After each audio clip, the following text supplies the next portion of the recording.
start for the second half. Whitfield will take advantage of that and receive the opening kickoff.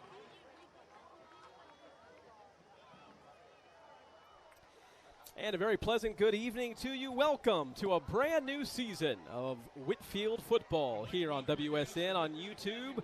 I'm Dave Tolliver alongside my partner Mike Shaheen. Mike, we saw a little preview last week with the scrimmage, but this is the real deal against a crosstown rival, if you will, Wesleyan. Yeah, this is a lot like, we're seeing college football, the big Georgia schools and Alabama playing UT Chattanooga, and this isn't that. This is like USC against Florida State game one. This is a big one. It's exciting. It's kind of, I wouldn't call it a rival. There's just a great respect across town for each school, very similar mission, and a lot of people at each school that know each other very well, including myself. So just an awesome place to play, too. Grass field, you can smell the grass, you can smell the leather, you can smell the new electronic scoreboard that's about the size of my house. It's just exciting. Game number one, two top quality teams, two great quarterbacks. That's right, and we'll get into that as we continue on this evening. And Mike, coming off of a really good season last year, don't want to take anything away from this Wolfpack team a year ago. The late injuries really hurt this team going into the postseason, but they kind of get a reset, and we saw a different type of Whitfield offense last week. A lot of throws last week. We didn't see a lot of that last year. Yeah, I spent a little bit of time when I got to the stadium today searching for Mason Hollingsworth. And I was searching for those 2,000 yards on the 2,000, ground. That's right. I couldn't find him. We do have a good guy taking his spot, though. But like you just said, I think our offense is going to be a little bit different. We have a senior quarterback, has a couple years under his belt, bigger, stronger, faster, and he's got some receivers this year that have some height, have some speed, explosiveness. I definitely think we'll see throwing the ball a little more this year than we did last year, especially without Mason. Last week in the scrimmage, Landon Ryan only threw 2 incompletions. One was batted down and one was dropped. That's it. He was almost perfect 1 week ago in the scrimmage against Pace. Now the lights are on, everything's real, and we get to see what this team can do. As it is every year in high school athletics, it's a new team, it's a new field, new dynamics, and we're ready to get this started with Whitfield receiving the opening kickoff to begin the season. Wesleyan won the toss. They elected to defer their choice to the second half. Graydon Dukes and Ian Kelly back deep to receive for the Pack. Bo Billing, the senior kicker, will kick it away from the 40-yard line. Thanks for joining us tonight. Looking forward to a great season of Whitfield football once again. It's the Wolves versus the Wolfpack. We're ready to kick it off.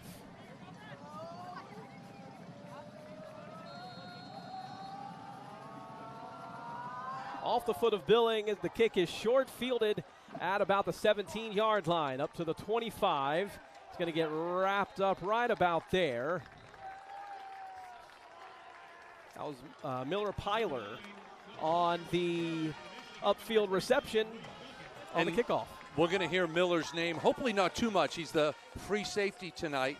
He's taken the spot of a young man who was injured this week, who is the starter. So big night for Miller, thinking he was probably going to be a sub and now is starting as a sophomore. So exciting for him. Here come the Wolfpack offense for the first time in 2026. There'll be a new look, a lot of new ball catchers, got a new running back, but not a new quarterback. Senior Landon Ryan in the backfield with Amos Robinson. And, of course, Amos Robinson, Mike, is wearing Mason Hollingsworth's old number. Here comes Landon Ryan running on the first play of 2026, and he's got a first down up to the 39-yard line. Yeah, I get the feeling that Coach Walsh watched the Super Bowl and watched the run by the Patriots last year and said, Drake May likes to run the ball. I think I'm going to have my QB run it a little more. Ian Kelly hobbled off the first play of the game. We'll keep an eye on him. Hopefully he's just shaken up and will be able to return soon. Offense back to the line fairly quickly after the first down run by the quarterback. Linder was in motion. Handoff goes to Robinson. He tries to bounce outside. Now back through the middle. Not a whole lot there. 2 yards on first down. That's something that we're going to take a look at the whole night. Our offensive line against their defensive line. They have some big boys coming back. We can see him right now. Number 4 looks like a giant out there. But they have size and strength on their D-line. Our offensive line has a lot of newbies. And so I'm curious to see how that goes tonight. 2nd down and 8 from the 41. Landon Ryan looks to throw under pressure. It's a screen over the middle. Is caught. First down yardage. Luke Linder moves the sticks for the Wolfpack. What a great play call by Coach Walsh. The aggression, the aggressiveness of the D-line of Wesleyan. They're coming up hard. Just lob it right behind them to Linder. We're going to see his number called a lot this year, tonight and this year. First down and 10 for the Pack. Ball spotted right at midfield. Opening possession for the Pack in 2026. 2 receivers to the far side, 1 to the near side. And comes in motion to the near side. Landon Ryan's going to keep it himself. He's got 3, maybe 4. They're going to give him 5 on first down.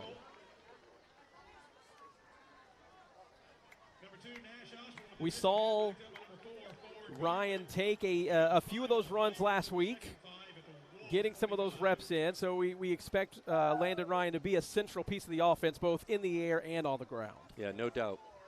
2nd down and 5. 2 tight ends. Landon Ryan attempted the hard count. No go this time. In the scrimmage last week, they were wildly successful getting the defense to jump. 2nd down and 5. Landon Ryan looks under some pressure, scrambling. He's going to get past the line of scrimmage, about 2 yards on 2nd down. That'll bring up 3rd and 3 from the 43. You know, one big part of this game tonight that we're going to see, there's been a lot of talk throughout the state of Georgia. There's lots of rules in regards to the heat and when you can practice. And so I'm very curious how they handle the heat all time tonight. They've been practicing all mornings this week as well as Wesleyan. And so I'll be curious how they handle this heat. The sun's still up right now. 3rd down and 3, fullback in the game. It goes to Amos Robinson, who pushes his way for a first down yardage and more. He's down to the 35-yard line of Wesleyan. A new set of downs for the Pack. That's the difference between Amos and Mason, right? Mm-hmm. Amos is that you are Jacksonville Jaguar. Who's that little guy? Maurice Jones-Drew. Maurice Jones-Drew. That's what he looks more like. He's low center of gravity, muscular, and is going to run people over. I thought you were going to go 90s with Natron Means. Oh, maybe, yeah. We could go there. First down and 10 for the Pack at the 35-yard line of Wesleyan. 3 receivers to the near side. Landon looks. He goes over the top. He's looking for Luke Linder. It's going to be incomplete. That'll bring up 2nd down. That's a good miss right there. Stretch the field. Get them worried. That'll open up the stuff underneath. We still haven't seen Ian Kelly come back. He's jogging over on the far sideline. Okay, good. That's good news for the Pack. Looks like got some tape around the ankle.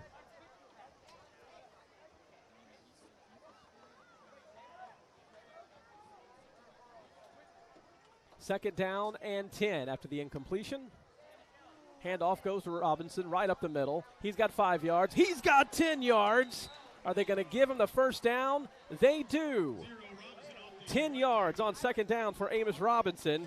And a new set of downs for the Pack at the 25-yard line, 3 minutes into the 2026 season. I thought I saw a little jump in the backfield, but no penalty flags. We'll take the yardage and the first down. Started with 2 receivers on either side. Instead, it's going to be a encroachment penalty against the Wolves. That'll move the ball up to the 20-yard line. Wolfpack in the red zone. This is something, Mike, that the Wolfpack did a lot last year. It was successful in some critical situations. They were practicing it again last week. They attempted one earlier in this drive, and this time they got the defense to jump. First down and 5 from the 20.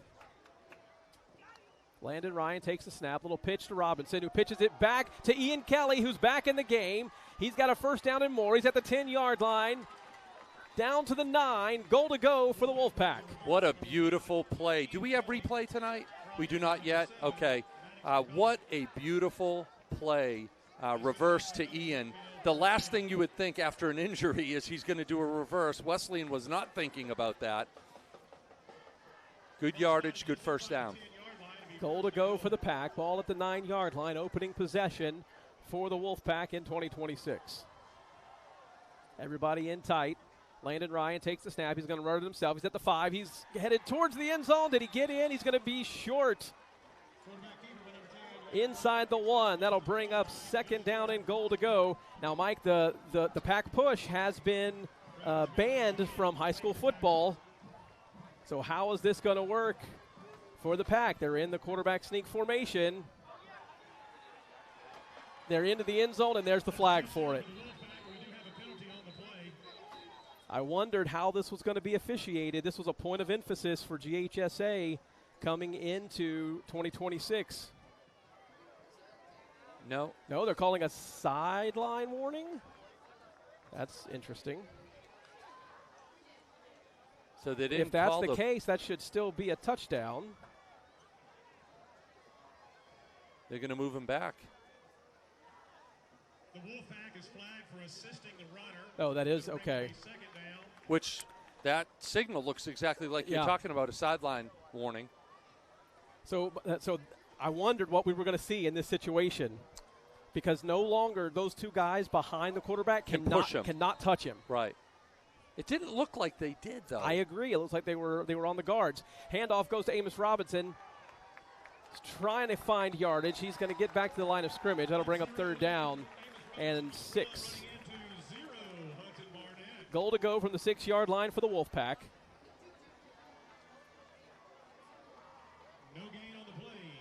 But it being a point of emphasis on the first drive of the year, I could see the officials being... Yes, they're looking to do that. Yep.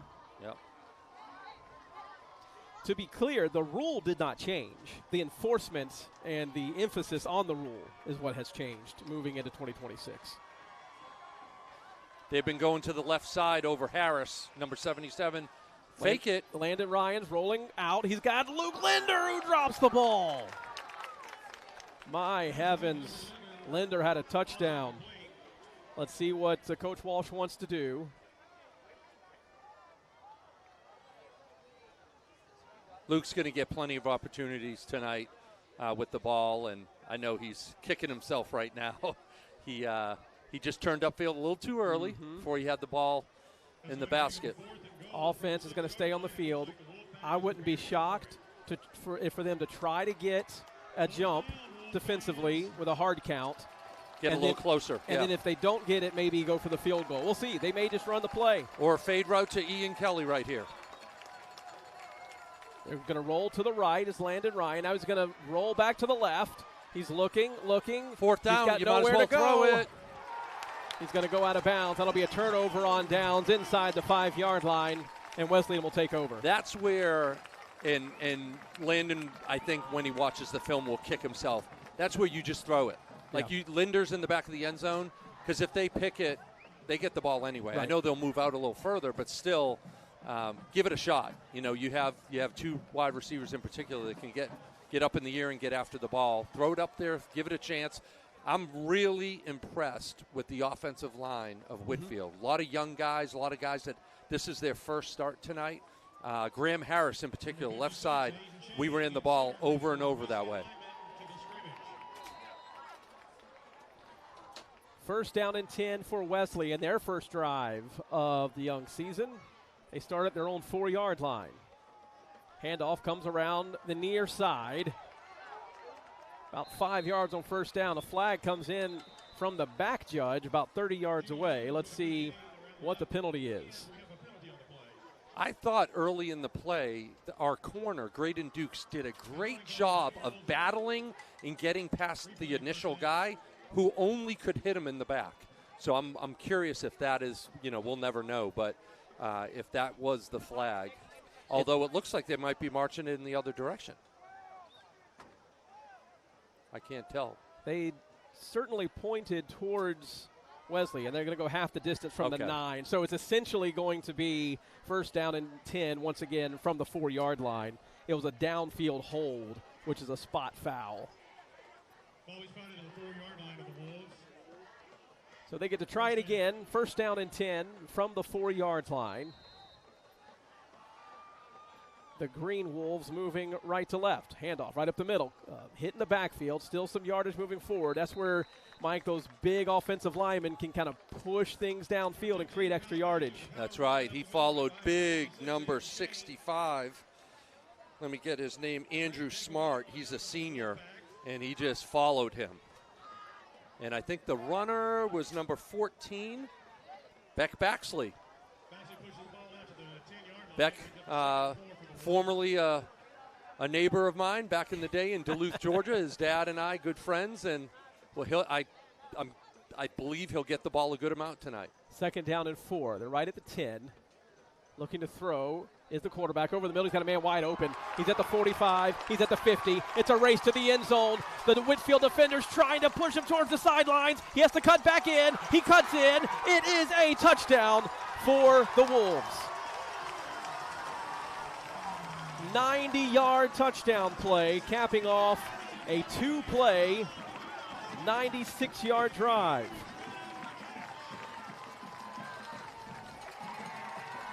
One thing Coach Walsh talked about this week, Mike, was eliminating big plays. That was a big play on a busted coverage. Yeah, no doubt. If you're playing in a cover 3, all 3, the corners and the safety, all have to go back. No one can get behind them, and they did a little skinny post in between the corner and the safety. Quarterback made a nice throw. Did we get the number of the guy with the touchdown? I did not. I think it could have been number 1, Geno Hutchins. It was Geno Hutchins. All right. He's their number 1 receiver. Billing puts the extra point up and through the uprights with 5:33 left in the opening quarter. 7-0 Wesleyan on top of the Wolfpack. What a momentum shift, Mike. Whitfield was controlling the ball, moving steadily down the field, stalled out inside the 5-yard line, stalled out at the 1-inch line, really. They had pushed the ball into the end zone, got called back on a penalty. And then when they turn the ball over on downs, they give up the 90-yard big play. 13 plays, 71 yards in 5 minutes, 10 runs, 3 passes, and then to be gashed on a play. It's now, okay, we the last 3 years now, we've known Coach Walsh teams. And they take this and they get motivated and they come back stronger. And so I'm looking for the offense to do it again. Drive down the field. What you can't do is try to do what Wesleyan just did. Just keep doing what you're doing. Rush the football behind the good tackles, these young tackles that are doing a good job. Alden Martin and Graham Harris doing a great job. Andrew Kim at guard along with Samuel Suddeth, the trusty vet, 3-year starter at center. Just continue to run the football. Trust in your quarterback. Get to the scoreboard tied up 7-7. It is tough, though, to do all the work that they did and then now be down 7-0. That's a tough. You got to be able to handle it mentally. Carson Lewis back deep this time with Graydon Dukes.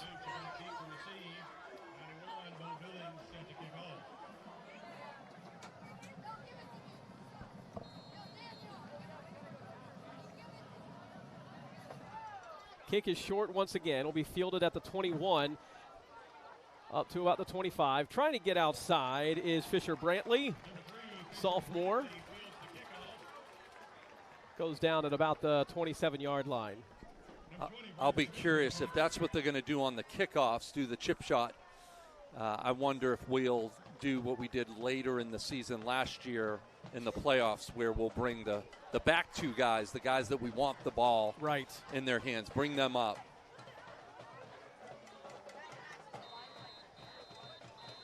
Whitfield offense back on the field, and Wesleyan is calling a timeout. So to go back to what we were talking about earlier with the weather situation, so there are no limits on playing the game in the heat, right? It's only the practicing. No, it could be 120 tonight. It wouldn't change anything. Yeah, there's no rules. They can institute, if it's really hot, mandatory water breaks every 5 minutes, 6 minutes. But other than that, no, you wouldn't cancel it. But there is a rule, if the wet bulb's above 90, I'm not sure if that's the case, but if it's above 92, oh, that's right, we have a cross-country guy right here. If it's above 92, you can only play 1 hour of outdoor practice. And so now you got to think about, do we do offense today? Do we do defense? Or do we just practice in the morning, which is what both teams did?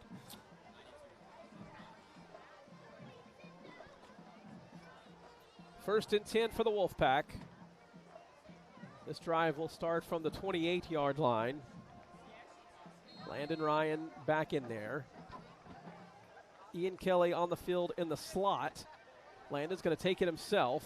Going to get about 6 yards on first down. Love seeing number 10 run the football.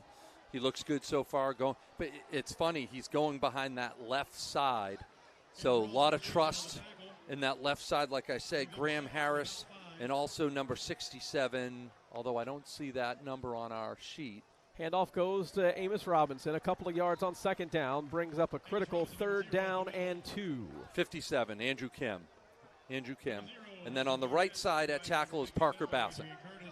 3rd down, 2 yards to go for the Wolfpack. Handoff goes to Robinson. He's looking for a first down. He's got the yardage. He's up to the 48-yard line. New set of downs for the Pack. Nice hard running there by Amos Robinson. Pack to the line quickly. Pistol formation, 2 receivers to the far side.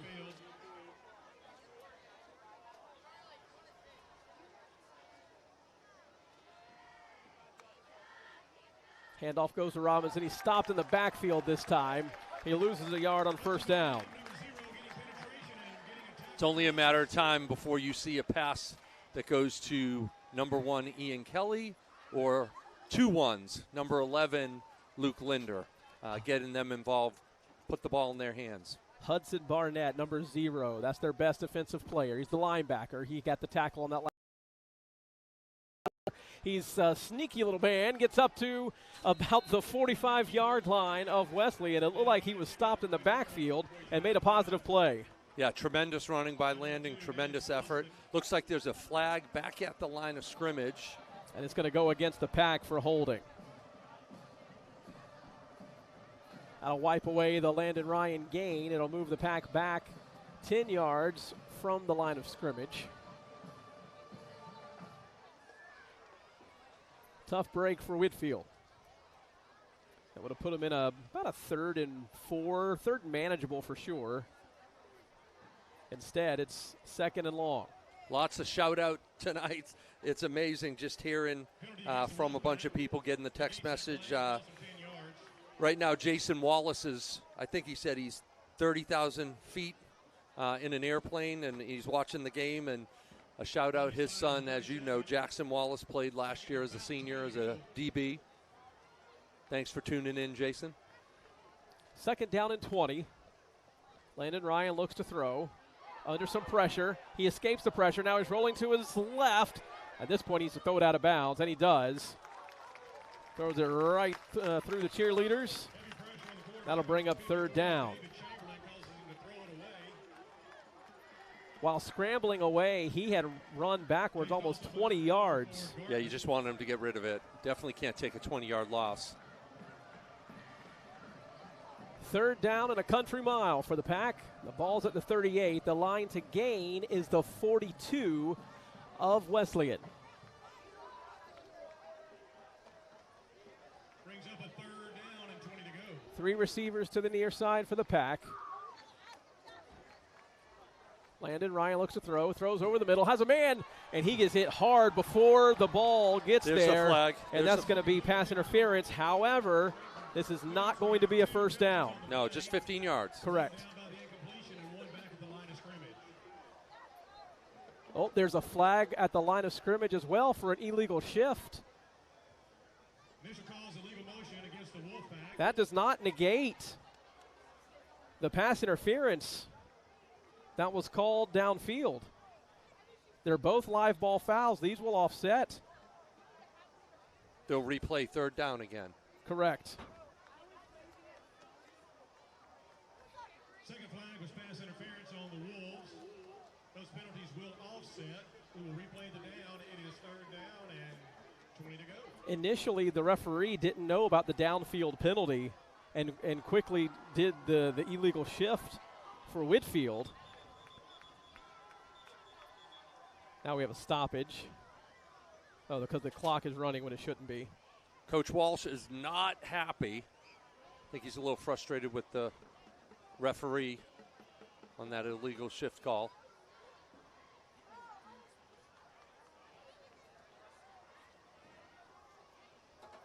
So a lot of times early in the season, what you see is if a receiver is going in motion, the offensive linemen aren't getting down in time. And so that means multiple people moving at the same time. I thought we saw that earlier on a big run by Amos. They didn't call it. They got the pack on this occasion. Another long third down. Yeah, the clock was reset to 3:25. Third down and about 20. Landon Ryan takes the snap, looks to throw, is under some pressure, trying to escape the pocket. He does. There's a flag down in the backfield. Landon's going to keep it himself. He's up to about the 46-yard line, but I think this one might be coming back. And it will, holding against the Wolfpack. And they moved the box all the way up to the 49, so now that's going to have to get reset. They got to figure out where the line of scrimmage was. First game for the chain crew as well. That's a mistake. Never move. You see the flag go down, you got to stay there. So how many now? Is that now the fourth play that now gets called back and we redo a third down? Whitfield's going to gain 5 yards out of this because the box is not in the right spot.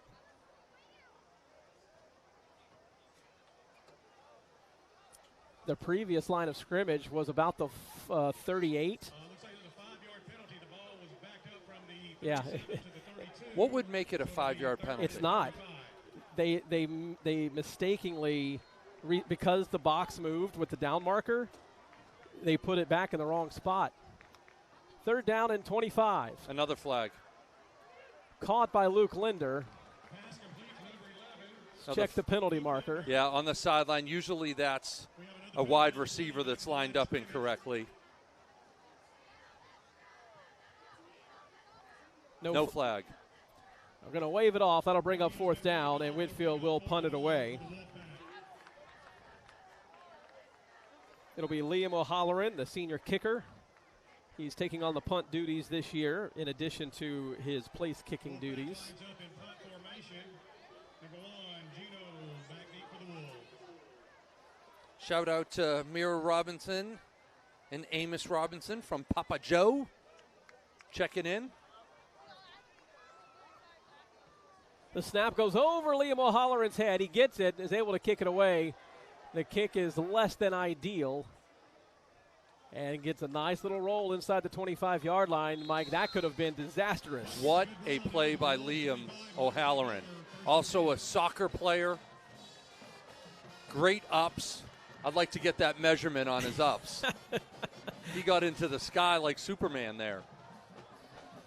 So 2 offensive possessions for Whitfield. One looked really smooth, really in control. The second one, a little disjointed. Some penalties, some unforced errors, and now the defense back on the field again, this time defending a 75-yard field and looking to eliminate the big play.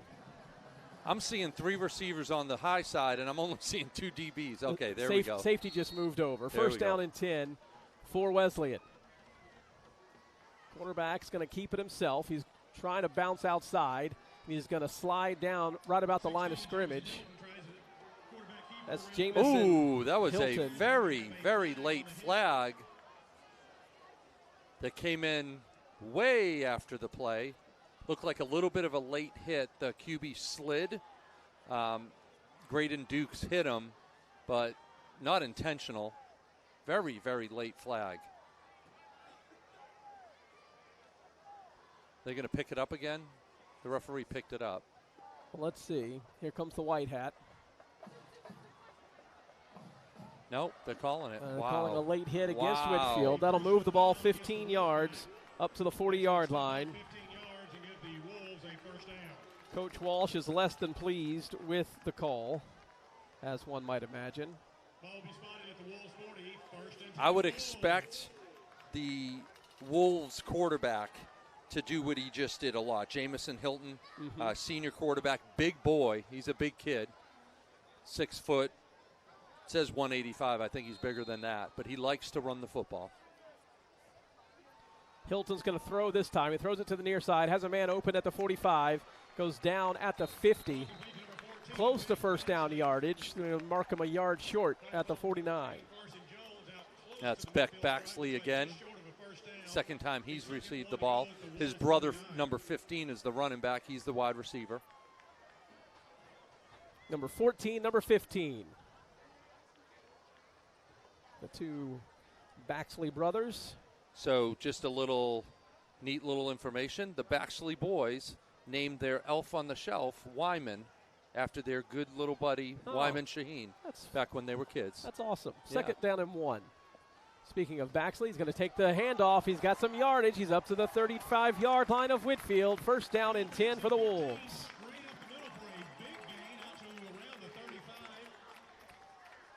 Wesleyan to the line quickly. 2 receivers to the far side.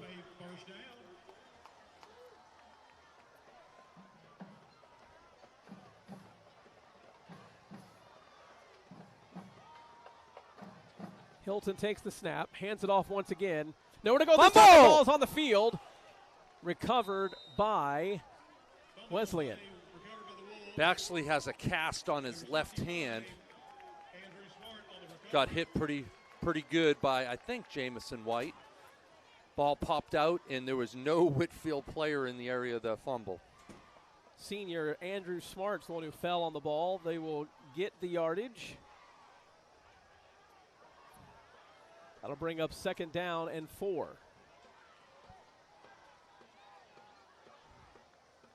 This time, the quarterback's going to hold the ball. He throws it deep. He's got a man open, incomplete. Throws it out of bounds.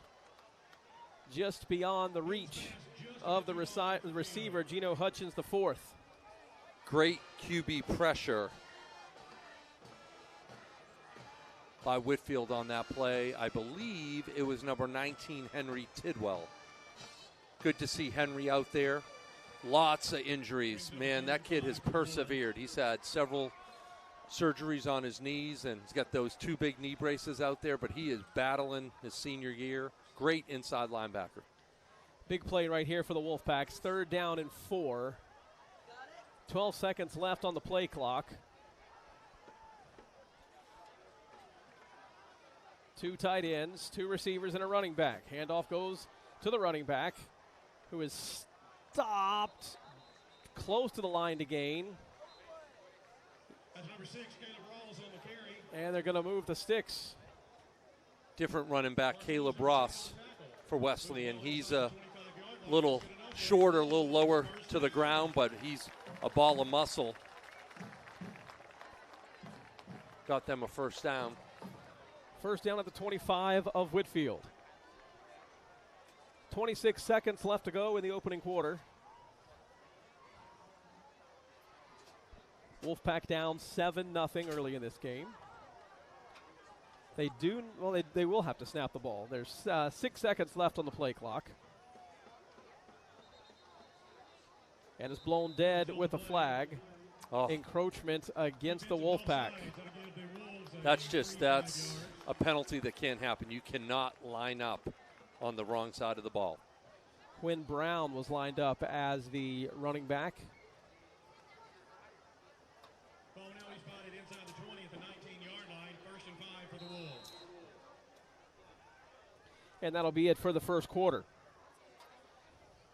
So, Mike, 1 quarter in the books. After 12 minutes, 2 offensive drives for the Pack, a defensive drive and a half for Whitfield. What are your initial thoughts? Well, that's a good question because it's been a really odd first quarter. It almost feels like a full game, just how many stoppages there have been with all the flags. I don't know the count on the penalties, but clearly one-sided right now on the penalties. whether it's our offense down in their red zone or in the middle of the field having, 4 third downs in a row. Yeah. But lots of penalties, encroachment right there, and that can happen. This is a big game. This is a good game. Wesleyan has a tradition of great football, playoff football, championship-type football, and a great matchup for Whitfield this year.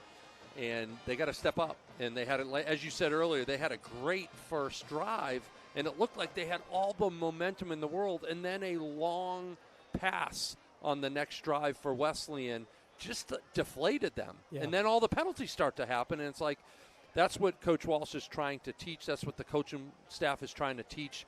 Discipline, self-discipline, team discipline, focus, knowing that there's a long game ahead of them. And at that point, even with that touchdown, Whitfield had most of the yardage. Sure. Was playing great football at that point. And so, to me, this is a big start to the second quarter. You got to hold them here. Wesleyan does have a good field goal kicker in Bo Billings, who's back. And so if you can keep it either to a field goal or no points at all, that'd be a great win and a great opportunity to tie it up. But just a bizarre first quarter, though. You don't expect something like that. You expect a lot of scoring, or you expect a defensive struggle on both teams, or maybe one team's better than the other. But just a really bizarre first quarter. Hoping the next 3 end up being a little more eventful, less flags, less laundry on the field. That's right. First down and 5 for Wesleyan. They're at the 19-yard line of Whitfield. They're now moving left to right as they switch ends of the field. 7-0 Wolves on top of the pack as we begin quarter number 2. Quarterback rolls. He's got a man open. He's down to the 15, to the 10, cuts inside to the 5, looks for the end zone. He's in. Touchdown, Wesleyan. Hudson Barnett, junior tight end for Wesleyan with the touchdown. Good play fake by the quarterback, Jamison Hilton. Looked like all of the rushers, the linebackers that were blitzing all went to him, and wide open in the flat was Hudson Barnett. Good throw by Jamison Hilton as well, getting the ball to Barnett. Extra point on the way, and is good. 11:50 left to go in the first half. Whitfield down 14-0 to the Wesleyan Wolves. Thanks for being with us. Did he just say first varsity touchdown? Yeah, for Barnett. Yeah, for Hudson Barnett. He's a junior, 6'2", 210, number 0. He hadn't played offense before? Maybe not. Oh, interesting. Maybe not. They were he is their senior heavy last year. Sorry, that just caught me off guard hearing the PA announcer say that was his first touchdown. That just surprised me. He's their best defender. He's their middle linebacker.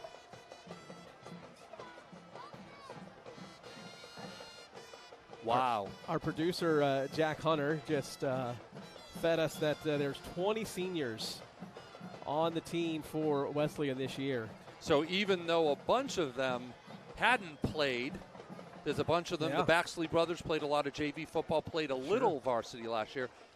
When you're a senior, there's this confidence that you have, and the fact that they're all together, there's 20 of them, that's big. We have a great group in this broadcast group. If you love it, send me a text, 470-307-0395. Send me a text. Sid Appel, Nicholas Yule, Carson Feather, Andrew Stewart, Davis Reynolds, Mai Ceballos, and they're doing an amazing job. Hopefully you're enjoying it at home. I know we got to turn this tide here and get some touchdowns and get us back in the game. Another short kick. This one to Fisher Brantley, who takes it at the 20. He's going to get to about the 23, and that's where Whitfield will take over first down and 10. Still early, but it is a 2-touchdown deficit, and we're staring an automatic possession for Wesleyan after halftime. So how do you manage the next basically 12 minutes? Well, you try not to get 14 points in one series because you can't. It's impossible. You try not to win the game in one quarter. All right, you've done a great job of running the football, in short passes. You don't have Parker Shim or Cole Rabelais anymore to throw to that similar to we saw with Wesleyan can be a one-play touchdown 80 yards. We saw a lot of that with Cole Rabelais and Parker Shim. So you got to do the little stuff right. First down and 10 for the Pack. Landon Ryan leading the offense with Amos Robinson right behind him. Handoff goes to Robinson. Gets 2, maybe 3 yards on first down. Nice job by the defensive front for Wesleyan. Once Robinson hit him, they were able to bring him down. I say Robinson hit them because they went backwards, but they were able to hold on to the Whitfield running back.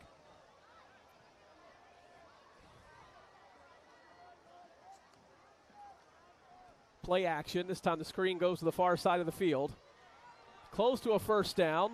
They're going to give him the first down. New set of downs for the Pack up to the 34-yard line. Connor Booth, the sophomore, on the catch and run.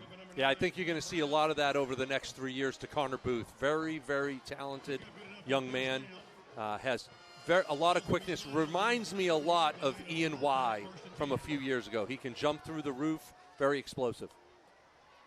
First down and 10. Pulls the ball back out, does Landon Ryan. He throws it to Luke Linders across the 40-yard line, down to the 42-yard line.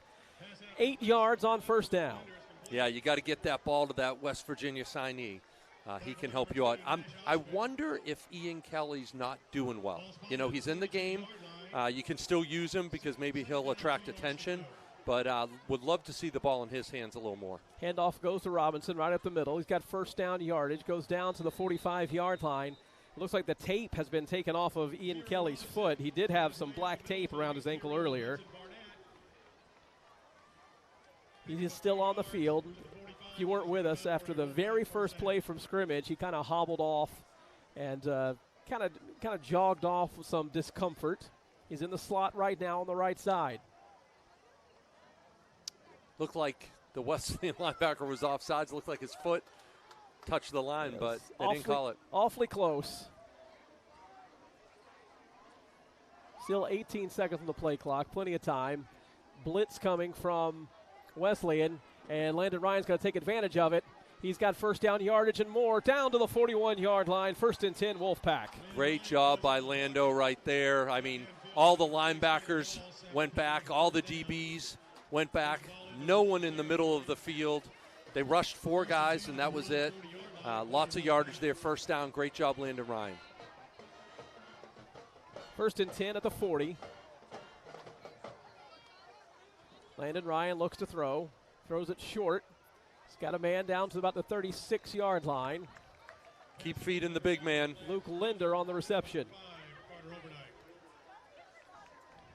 Whitfield looks like the offense kind of getting back into a little bit of rhythm. Second down and 6. Line to gain is the 30.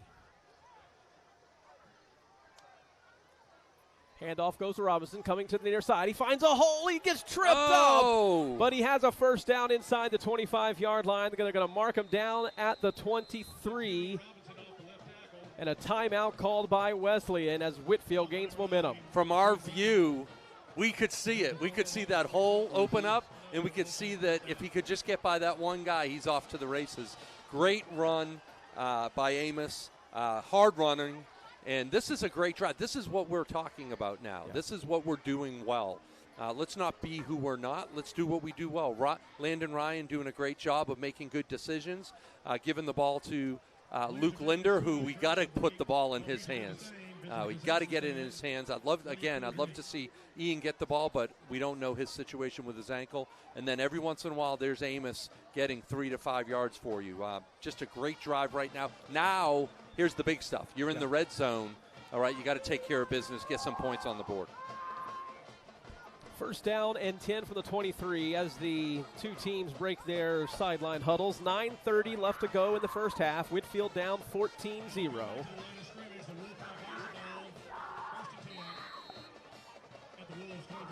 I'll try to keep you updated on the scoreboard and clock situation since our score bug is down currently. First down and 10. Landon Ryan over the middle. Got him! Touchdown, Ian Kelly. There's Ian. There's Ian. 23 yards on the pitch and catch from Landon Ryan to Ian Kelly, and Whitfield is on the board.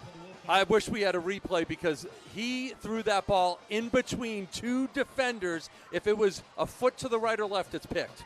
What a great throw by Landon Ryan. Liam O'Halloran set to kick the extra point.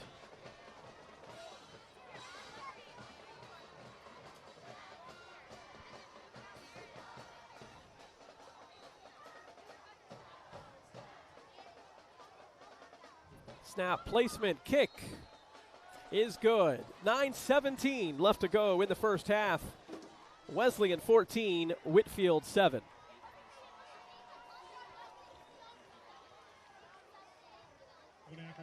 Eight plays, 77 yards on that drive from Whitfield, doing exactly, Mike, what you said they needed to do. Get back to what they do well. Don't try to score 14 points in one drive. They got it in the end zone, and now the defense gets a chance to respond on their end. Yeah, this is big here. This is the first opportunity where we get to kick off and for Wesleyan to start in their own end. Let's see if our defense can capitalize and hold them down, get a punt, or get a turnover. That'd be even better, and give our offense another opportunity. If someone was watching this game and they missed, they went to go get popcorn for 3 or 4 plays, all right, they would think that this was a blowout for Whitfield. Because outside of a couple different plays, Whitfield has done a great job and has kind of dominated. So I'll be curious how the rest of this game goes. It's going to show a lot of mental fortitude, a lot of discipline, a lot of focus for these Whitfield guys to get gashed 14 points and to come back and keep battling, keep scratching, keep clawing. After all those penalties, Mike, on Whitfield's second offensive drive, no penalties on the touchdown drive. That'll make their coach happy. O'Halloran set to kick it away from the 40-yard line. Little pooch kick. No. It's a loose ball caught on the bounce by the Wolves. And Wesleyan will start at the 30-yard line.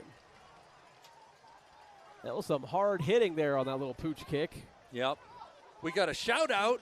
I got a text message that said, "Go Pack." And it was from Mason Bordoni, Landon Hooper, Brendan Hermanson, and Tharp Erler. My question to those guys, why are you not here? All right, we got a student section over there that has your name written all over it. But anyway, good shout out to those guys. Thank you for watching. Again, wish you were here watching this game, cheering our boys on. We'll see you guys next week at home. 1st and 10 for the Wolves at the 29-yard line.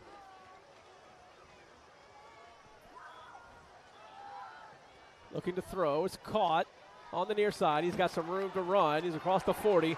Dodging men left and right. Now he's into the open field. Now it's a race. Number 63 for Whitfield's the only man who's going to have a chance. Does he get to him? He does. Samuel Suddeth, the senior, ran all the way from one end of the field to the other. Gets him down at about the 4-yard line, but another big play for the Wolves. What great effort by senior Samuel Suddeth, the offensive lineman, center, who ran all the way down the field. I think he was playing defensive line on that play. He ran 60, 70 yards to chase that runner down. And now this time we're waiting on the down marker to come all the way down the field. Mike, I think the chain gang learned their lesson. They stayed put until one of the officials finally moved them down. All right, it's 1st and goal for Wesleyan inside the 5-yard line.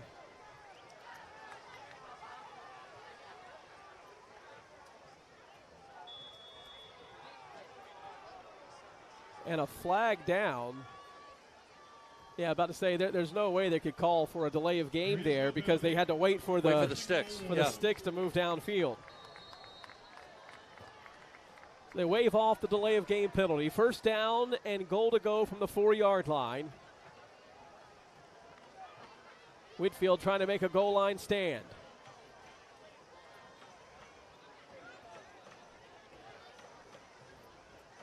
Hilton takes the snap, hands off right up the middle. Stopped at about the 1-yard line. The ball carrier tried to basically leap over. Yeah, Kyle Baxley trying to jump over the tacklers. Second down and goal at the goal line. Looks like a quarterback sneak formation. Someone's got the ball. Someone reached for the end zone. It did not go to the quarterback.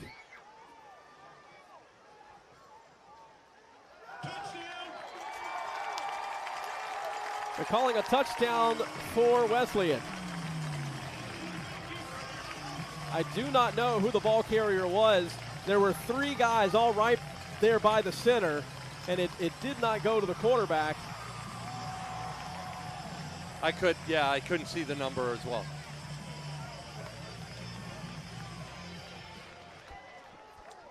So the Whitfield sideline is asking if there was a push. They wiped off a touchdown for Whitfield earlier on a similar play. No flag this time. Kick is through the uprights. It did look like the same play Whitfield ran. It looked like Wesleyan did a better job of kind of hiding the fact that they were pushing their quarterback in. Coach Walsh is going to get his day in court with the referee. They're he having sure a discussion on the sideline there. Yeah, he gave him a mouthful, no doubt about it, and probably rightly so. That penalty flag took away a touchdown for Whitfield. Well, and then it went 7 points the other way very quickly. Right. That's right. So that was a 14-point swing early in the game. Not that we need to relitigate that, but similar situation. Now, I didn't see who had the ball because they were all bunched in tight, and we're about 6 miles away here in this booth. Lovely stadium, but we're pretty far away from the field, and I didn't see who had the ball, so I couldn't tell if anybody had helped the runner. Regardless, it's 21-7, and Mike, we're right back where we were in game clock about 3.5 minutes ago. 8 minutes left in the first half.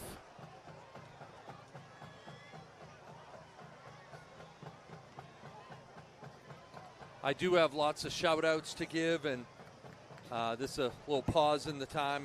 The Baxter family are all watching. Again, why are you not here? We need you here, cheering these guys on. Case Martin is with that gang I talked about earlier. They forgot about him.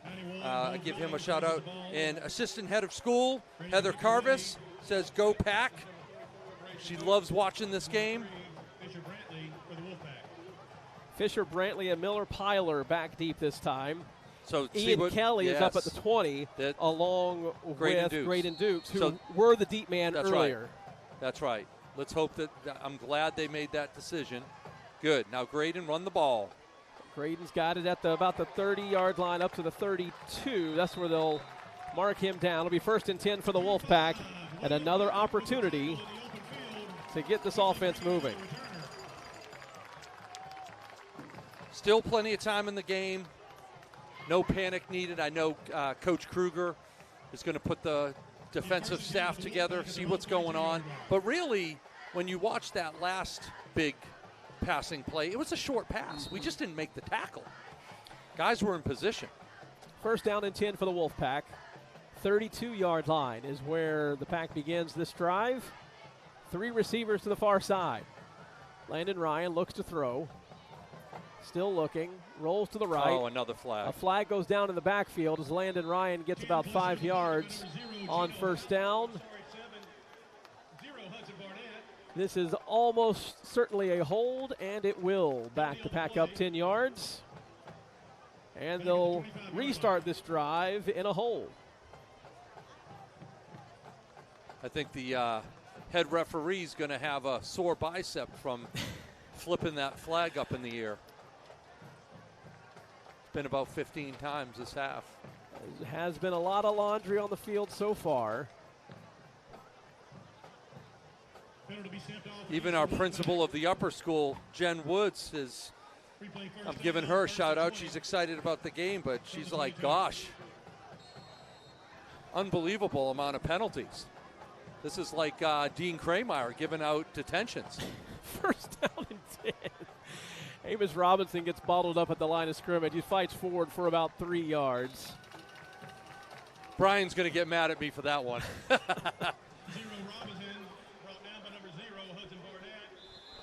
Coach Krameyer, one of the baseball coaches, and also the, what's his title, Dean of Students? Dean of Students, yes. Also another Whitfield faculty member who used to be here at Wesleyan, like yourself. Yeah, I thought I should give a shout-out. Justin Kruger, former Wesleyan, give him a shout-out. Dr. Kennerly, former assistant head of school over here at Wesleyan. Obviously myself. Ford Gartland, the senior defensive end for the Wolves, was a little shaken up. He was able to hobble off on his own, under his own power. He's going to get checked out on the sideline. Glad he was able to get up and get moving.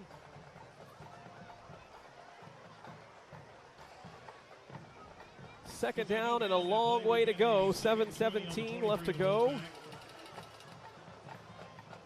It's not quite 2nd and 39, but it does feel like it. It's about 2nd and 19 for the Wolfpack. Amos Robinson runs up the middle, stays on his feet, gets about 9 yards. And they'll bring him back 1. It's 3rd down and about 11. Great tough run by Amos Robinson there. Staying low to the ground, following his blocks, fighting off the tacklers. Good job, Zero.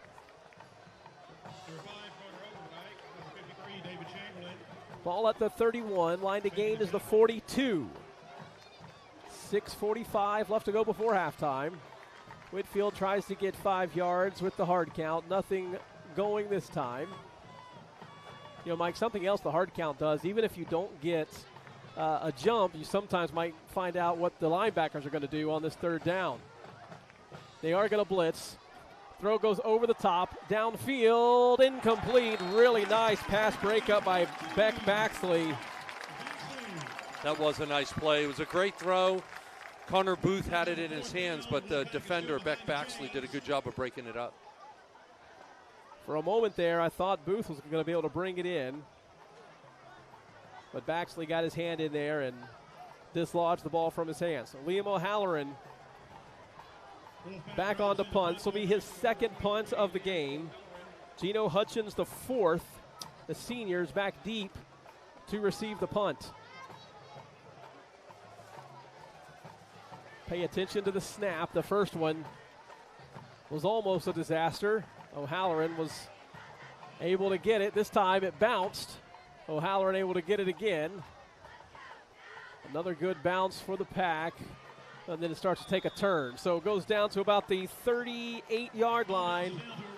And, Mike, as we start to look at what the rest of this game could entail, this is a really big defensive opportunity for the Pack.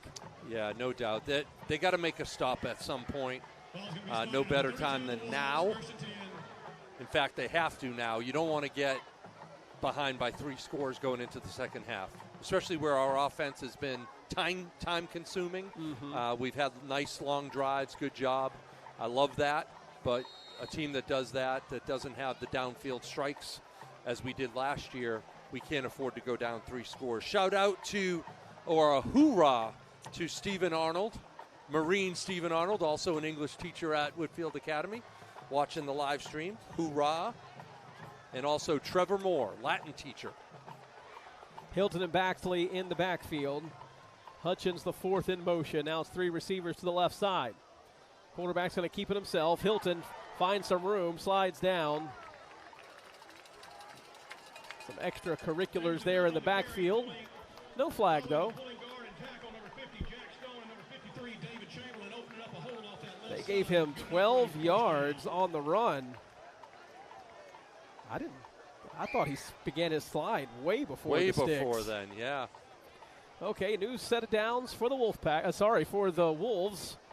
The Wolfpack trying to make a stop. 5:50 left to go in the first half. Wesleyan trying to bleed the clock. 7 seconds to snap.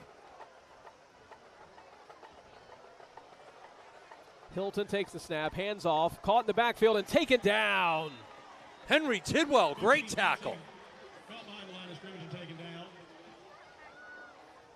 Someone had to step up, and there was Henry right there. Great job getting in the backfield. I think it was a run blitz. Got in there, wrapped him up, threw him down. Great job, Henry. Loss of 1, 2nd down and 11. They're at the 42 of Wesleyan. The Wolves taking their time. 15 seconds on the play clock. 5 minutes on the game clock to halftime. Two receivers on either side. And a running back in the backfield. Hilton takes the snap, looks to throw. Now he's going to run it himself. He's caught in the backfield. He gets away. He gets caught again. He's going to gain maybe a yard. Just ahead of the original line of scrimmage. Or Jamison White, great tackle. Another linebacker blitz. He held on for dear life. That brings up 3rd down and 9 for the Pack. Well, for the Wolves, the Pack with an opportunity to possibly get off the field. 20 seconds on the play clock. I love seeing number 11 on defense, Luke Linder. They put him in for the rush. 3-man front for the Pack. Quarterback under some pressure. He's caught in the backfield and going to go down. Yes, Jamison White and Louis Barbieri. That'll bring up 4th down for the Wolves. Whitfield with an opportunity under 4 minutes to play in the first half. Just what the Pack needed right there. A couple of big blitz tackles in the backfield, a good sack, and it's great seeing number 1, Ian Kelly, back for a punt return. No better time than now. Ian Kelly back to receive the punt. Quinn Brown will be the one punting it away. Number 1, Ian Kelly, is back deep to receive. Wesleyan gets the ball back to begin the 3rd quarter. Whitfield trying to cut the score down to 7 before the half is over. Almost blocked by Henry Tidwell. Fair catch called for and made at the 25. And the Whitfield offense comes back onto the field with 3 minutes, 12 seconds left to go. What a time for a stop by the Whitfield defense. Yeah, so needed. Little over 3 minutes. This would be a big drive here to put up some points.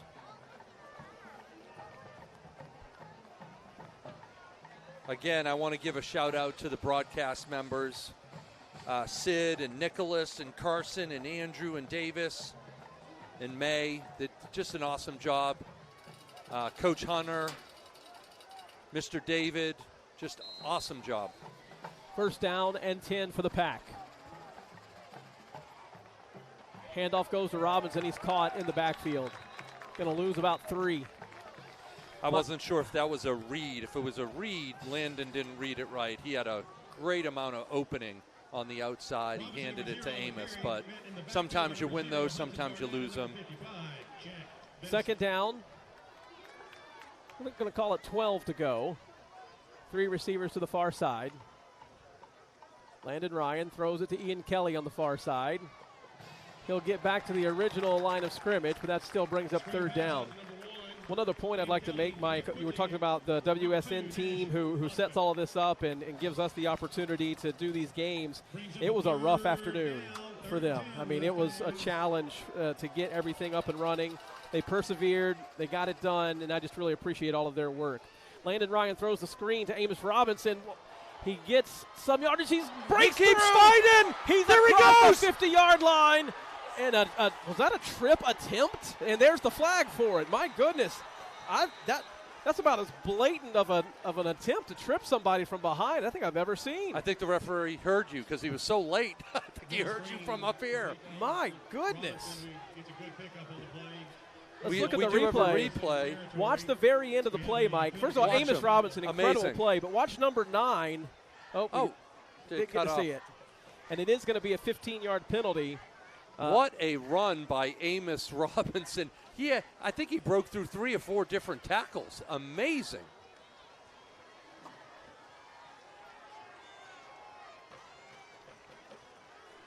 And they did call tripping. Mike, I've been watching football a long time. I've never seen from behind, almost like a soccer tackle. Soccer tackle. That's what it looked like. I thought we were World Cup. 1st and 10 for the Pack after the 15-yard gain. I don't want to take away from the incredible job Amos Robinson did after he caught the ball and that run he made. Robinson gets about 5 yards, about 4 yards on 1st down. following the penalty enforcement. Ball's at the 26-yard line. There's 1:55 left to go in the first half. Whitfield back at the line quickly. Second down and 6. Tried the hard count, no luck there. Now we'll take a little breather as they get some signs from the sideline. Landon Ryan takes the snap, hands it off to Amos Robinson, who's got some room up the middle. He's got close to a first down. He's got the first down inside the red zone. First down, Wolfpack. He's feeling it right now. He is staying low to the ground, and they are having a hard time bringing him down. He's got fresh legs. They're holding their waist. They're tired. The Wesleyan defense, give him the rock. Robinson in the backfield with Landon Ryan. First down and 10 at the 14. Handoff goes to Robinson once again. He gets bottled up this time in the mass of bodies, but he gets about a yard, maybe a yard and a half. It'll bring up second down. 1:20 left to go before halftime. Fans, stay tuned. The beginning of halftime, the Whitfield marching band will put on a halftime show called This time, Africa, Landon Ryan's going to hold it it. himself. He's inside the 5-yard line. Goes for the end zone. Touchdown, Wolfpack. Great run by Landon right there. That was a read, Mike. He pulled the ball out of the stomach of Amos Robinson. Here's the replay. Here it is. Great job. Great fake by Amos. Great pull. What a response by this Whitfield team. They got the huge, they were facing a potential 3-score deficit going into the halftime break and giving Wesleyan the ball after half. Now they've cut the score to 7. They have to defend the field with 63 seconds. Exactly what they needed to do. After the extra point was successful by Liam O'Halloran. I was trying to get in, and before the touchdown, I'm glad they interrupted me with a touchdown. That was fantastic. Sounds of Safari, Africa, will be the marching band halftime show for Whitfield. I just saw Stacy Kiros, the leader of our great band, walk by. She does an amazing job. Amazing job. We have Emily Henry as the opening trumpet solo. We have Jordan Young as the drum major. So make sure if you're going to go to the bathroom or grab some popcorn, whatever it is, do it quickly as the band sets up. We will be going first during halftime. That's not the first time you've mentioned popcorn tonight. Are you craving popcorn? It is one of my little, like some people like ice cream. Yeah. Others love, pizza. We have pizza in our new dining hall. It's phenomenal. Lots of pizza. And I love popcorn, like the kind you pop, not microwave, the good stuff. Right. I love popcorn. Liam O'Halloran set to kick it away. My cholesterol doesn't, but I do love popcorn. Popcorn by itself isn't that bad. It's when you add the butter and salt. Yeah, that's right. Else. That's right. So last time Whitfield attempted a kind of a pooch kick, and they ran down there and got it. There's a huge hole, like right in the middle of the field at about the 30. Another pooch kick to the far side once again. Fair catch called for and made. That could have been a bit of a disaster because the person who called for the fair catch didn't catch the ball, and one of two things could have happened. He could have got trucked by a Whitfield defender, or he may not have known that the fair catch was called for. But it looks like they had planned, hey, if you pooch it, we're just going to call for the fair catch and make it. The pack crowd is going nuts right now. I love it. The defense is fired up. Big stop right here, 1 minute before half. Need to go into half with this momentum we have. First down and 10 for Wesleyan. They spread the defense out. 5 receivers, 3 to the near side. Hilton the shotgun. It's a little shovel pass right up the middle. Nice tackle. Graydon Dukes came up and met the runner. Looked like a real late hit right here, down here. Yeah, it got a talking to by the official, but no flag. Louis Barbieri's got his hands up like, what in the world? The play was over. Yeah, David Chamberlain, the senior offensive tackle, took a block through the whistle quite literally on that one. Second down and 8.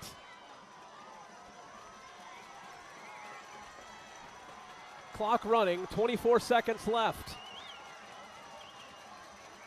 Another little shovel pass in the backfield. They're trying to break one deep. It's going to go out of bounds, and that'll stop the clock with 15 seconds left before halftime, and now it's third down.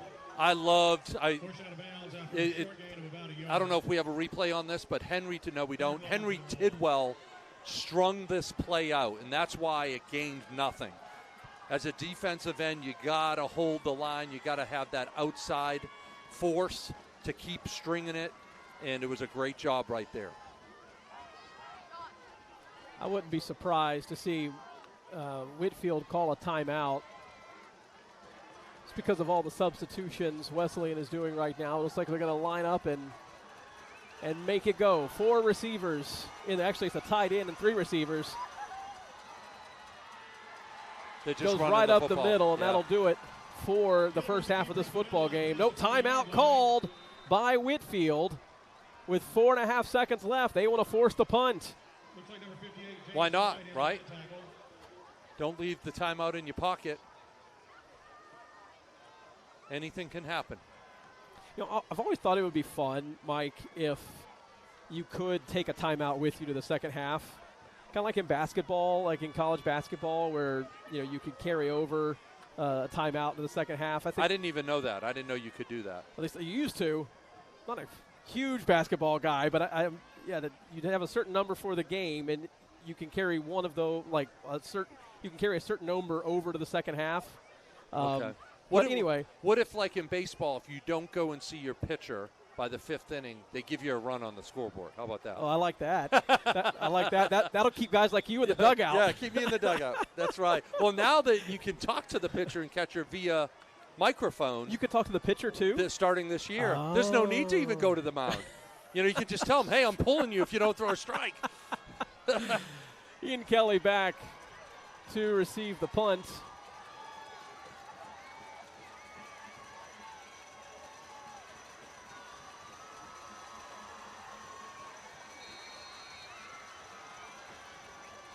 And this will be, barring a penalty, the last play. And he's going to run it himself. It's a fake, and he's going to go down. Oh, my goodness gracious. They're going to throw the flag against Whitfield for a late hit. And that'll be 15 yards and a free play for Wesleyan.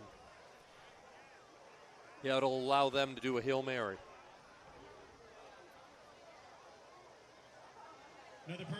That is tough. That is tough. Mike, I've a question for you. And I'm trying not to let my blue and gold eyeglasses taint this, but how was that late? And when we fell on the quarterback earlier on a slide, how were those late? And then that offensive tackle earlier, yeah. And how was that not late? Yeah. I'm struggling to understand where that line is that this officiating crew feels like they've defined. Well, we were talking about kind of quid pro quo and bringing your timeouts to the second half and whatever. Maybe we get all the calls in the second half. We're not getting them in the first half. We'll need them in the second. Maybe we'll get them then. We'll take them then. That was that's a tough break for the Pack. Okay, it's 1st and 10. This is an untimed down because of the penalty. I would imagine they're just going to throw it into the end zone. But we also, Mike, they've been so successful with the short game, too.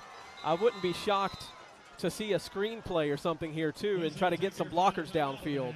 Yeah, over the years, I've seen so many, especially in high school football, situations like this where it ends up a touchdown. And you're thinking, it can't possibly happen. Put everybody deep. Don't let them get behind you. Knock the ball down.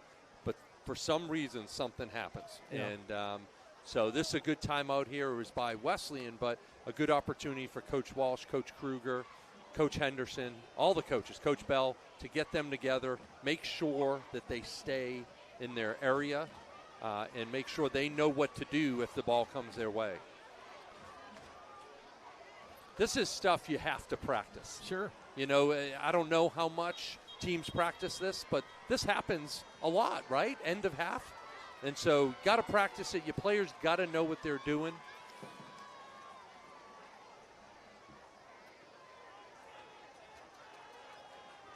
Shout out to Zach Justice. He's watching on a plane coming back from Chicago right now. Is that a second person watching on a plane? That's 60,000 total feet. All right, here comes the Hail Mary. It's over the middle, caught. Oh, and he's going to go down right there. We got to take a picture of that. He was ready to pitch it to number 1, the running back. It was going to be a hook and ladder. Oh. Hopefully we saw that. Yeah. Hopefully our coaches, because that could be an end of the game play. Really great job by the Whitfield defense, wrapping him up, not allowing that play to develop the way they wanted it to. We go to halftime. Whitfield down by 7. Wesleyan gets the ball to start the third quarter. We'll see you in 20 minutes.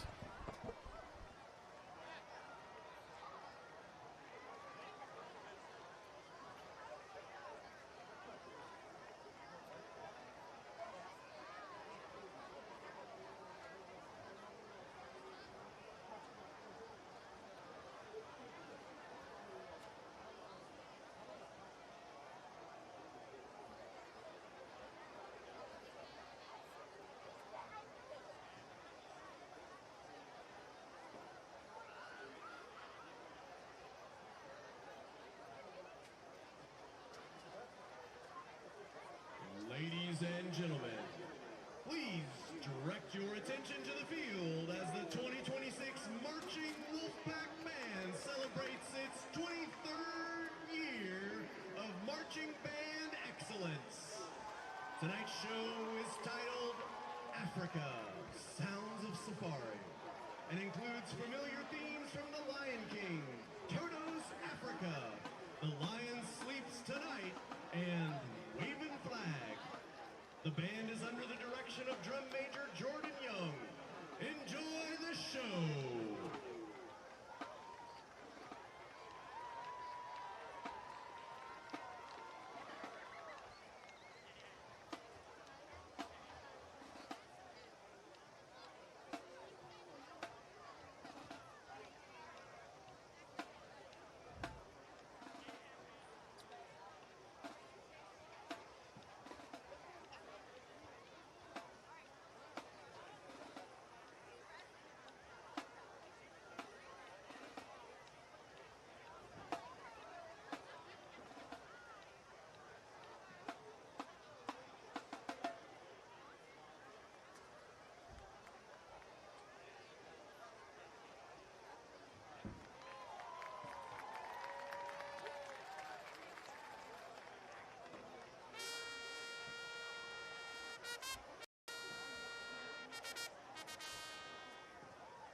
All right, ladies and gentlemen, there's your Whitfield Wolfpack Marching Band. A big round of applause, please.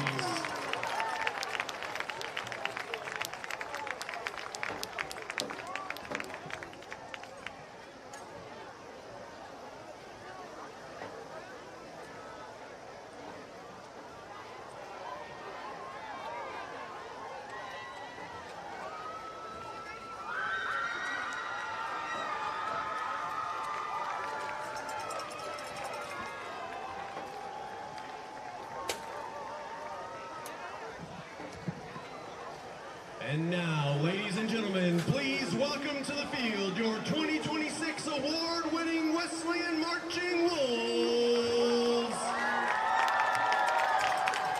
The Marching Wolves are under the direction of drum majors Elian and Jeffrey Zhu. Tonight, we dedicate our performance to 19 new members of our Marching Wolves, starting with our new 7th graders.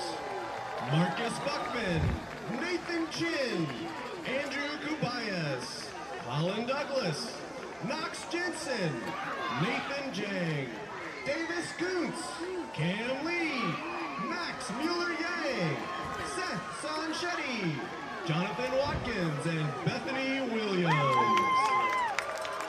And now for our new 8th grade members, Shreya Agarwal, Matea Ayla, Aniston Sue, Kylie Kang, Sawyer Lindenau, Avery Renner, Parks Rocker, and Tanner Tidwell. Rookies, we are so thankful you are part of our marching family, and tonight is for you. And now the Marching Wolves will present parts 1 and 2 of their 2026 production entitled The Ellington Express. The show is a tribute to the music of Duke Ellington, set in a 1930s train station. Part 1 is Arrival at the Station and features Caravan and It Don't Mean a Thing If It Ain't Got That Swing. Part 2 includes Don't Get Around Much Anymore and Take the A Train. Don't miss the next home game on Friday, September 25th, when we will present the entire show for the first time. And now, drum majors Elian and Jeffrey Zhu. Is the band ready?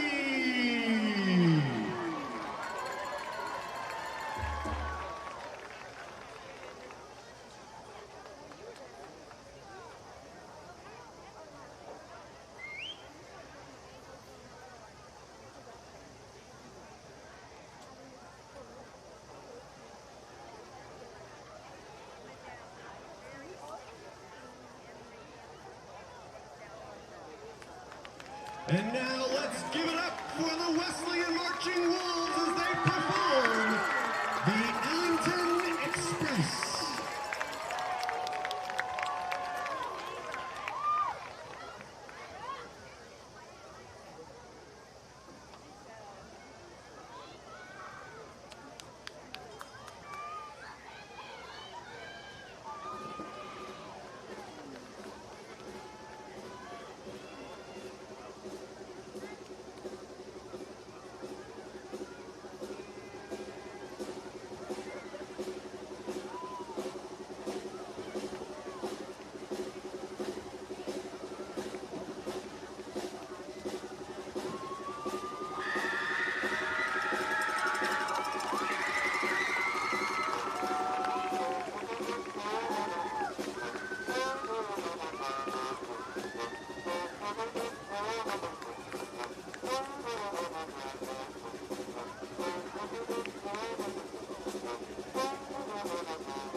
Ladies and gentlemen, the Wesleyan Marching Wolves.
Welcome back. Whitfield down by 7 at halftime. It's 21-14. Wesleyan on top. And Mike, what a roller coaster of a first half between the really strong start for the Whitfield offense and kind of stalled out around the goal line, then gave up the big play right away to Wesleyan, who scored immediately.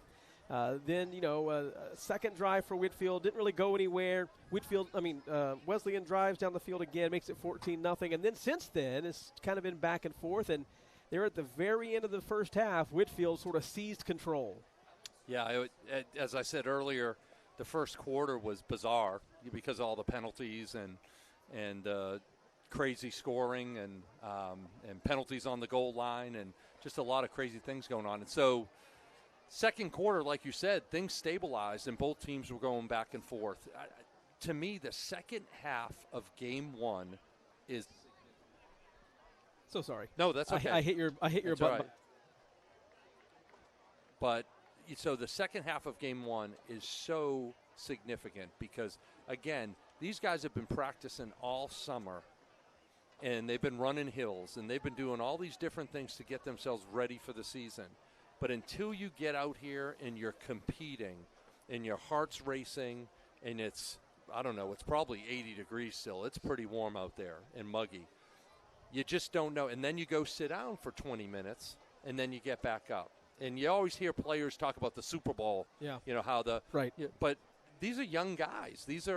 A lot of these guys are first-time varsity players. They play JV. JV games are at 5 o'clock. The halftime's like 10 minutes and not meaningful. But this is different. This is something that I'm very curious about seeing. We definitely gained momentum. I have to believe Coach Walsh, his speech was, we got to knock off the penalties. Enough right. with the penalties. But I guarantee there was a lot of positivity at halftime of, we're playing great right now. Like in regards to driving and those last 2 possessions, stopping their offense, we're ready to go. This is our half now. And so I'm looking forward to watching this, but also to see, okay, how does Wesleyan now come back after that last quarter of kind of Whitfield taking the momentum. So we'll see.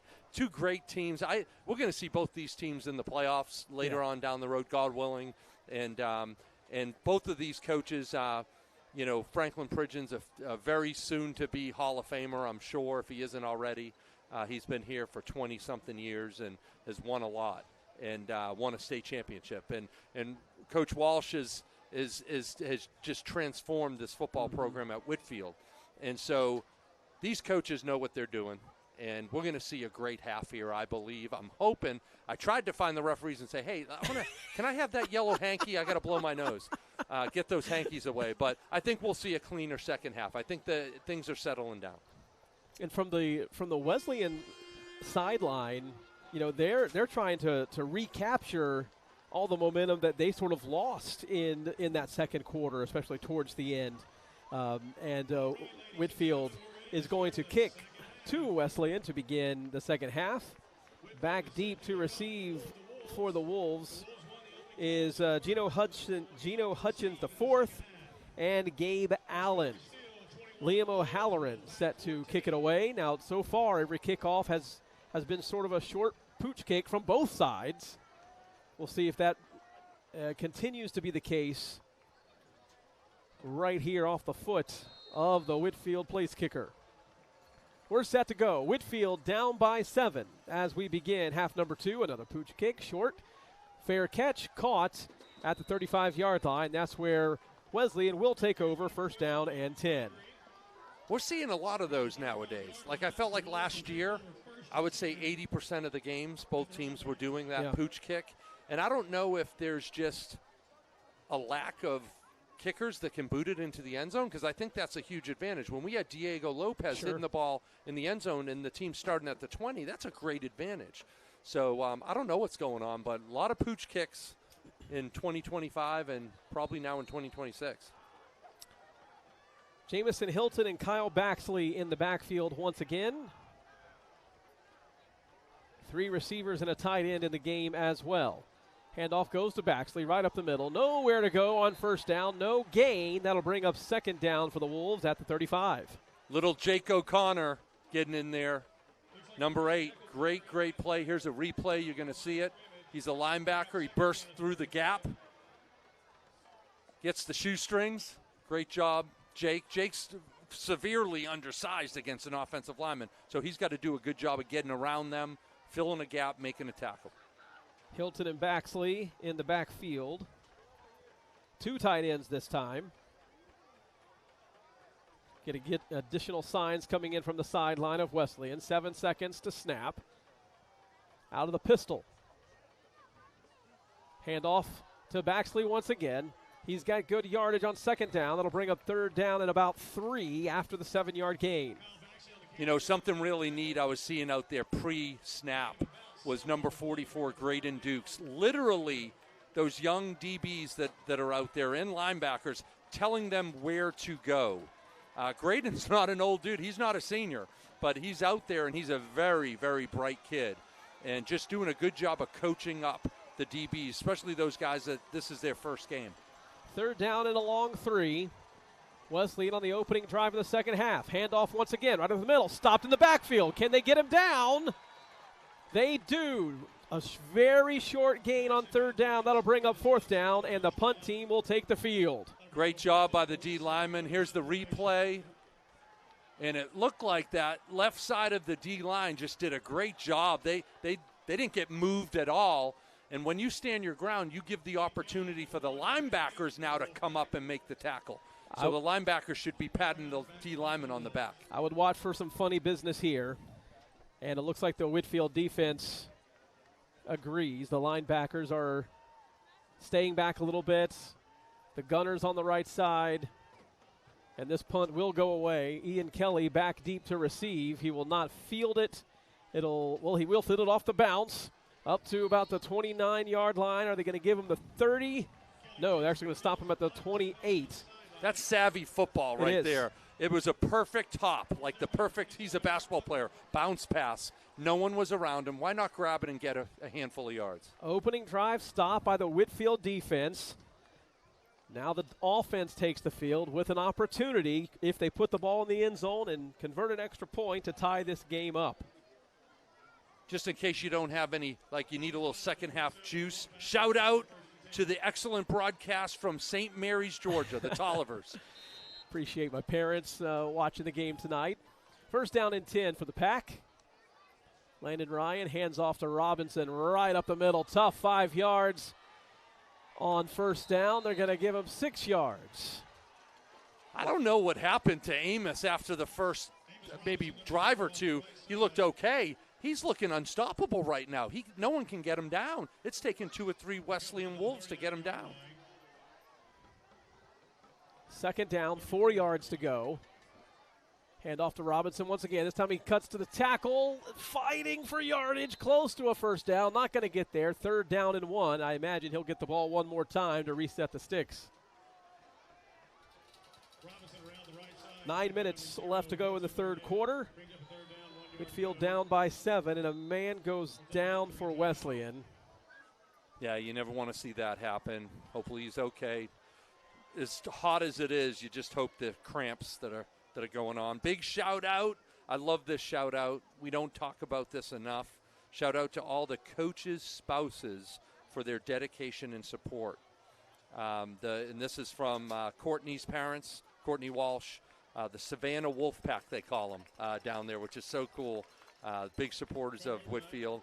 And they said they'll be at the Stratford game. We play them, I believe, week 3 or 4.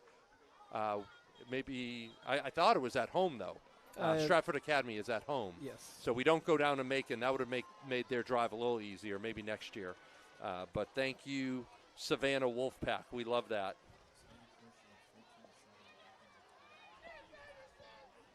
All right, Savannah Christian, 14-7 over Athens Academy right now. Whitfield back to the line on 3rd and 1. Landon Ryan's going to keep it himself. Turns upfield. That's the first down. He's trying to break away. He does from one. He breaks away from another one. He's still on his feet to the 45-yard line of Wesleyan. First down Pack after the 25-yard run. Replay right now. Take a look.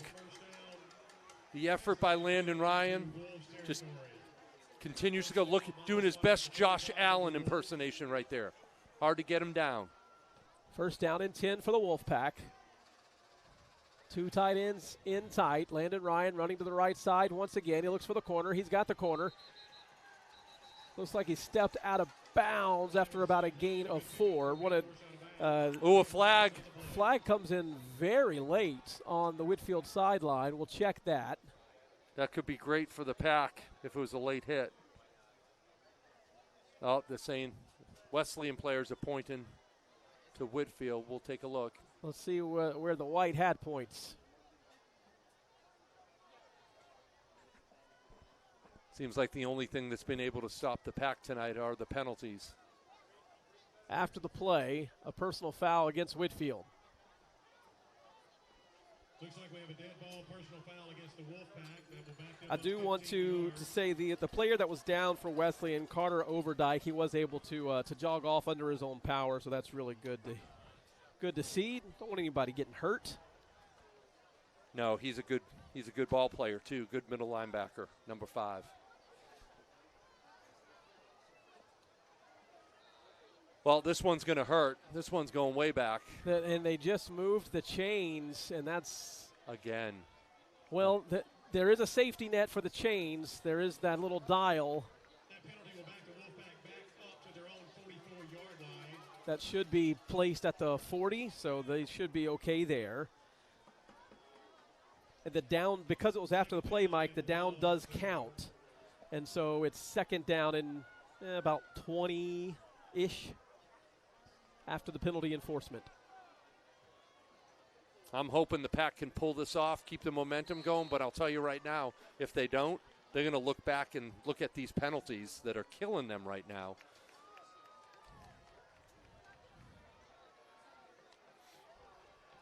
Hand off to Amos Robinson. Off the right tackle. Really strong run across midfield once again. The line to gain is the 39-yard line. That'll bring up third down and about 14. Yeah, he's running with a purpose tonight. He's got a little inner Bobby Boucher right now, getting fired up. Officials timeout. Not sure what the stoppage is for. Oh, I think we had an equipment issue for one of the defenders. He's being helmet sent came off. Got it. Third down and about 15. Another whistle.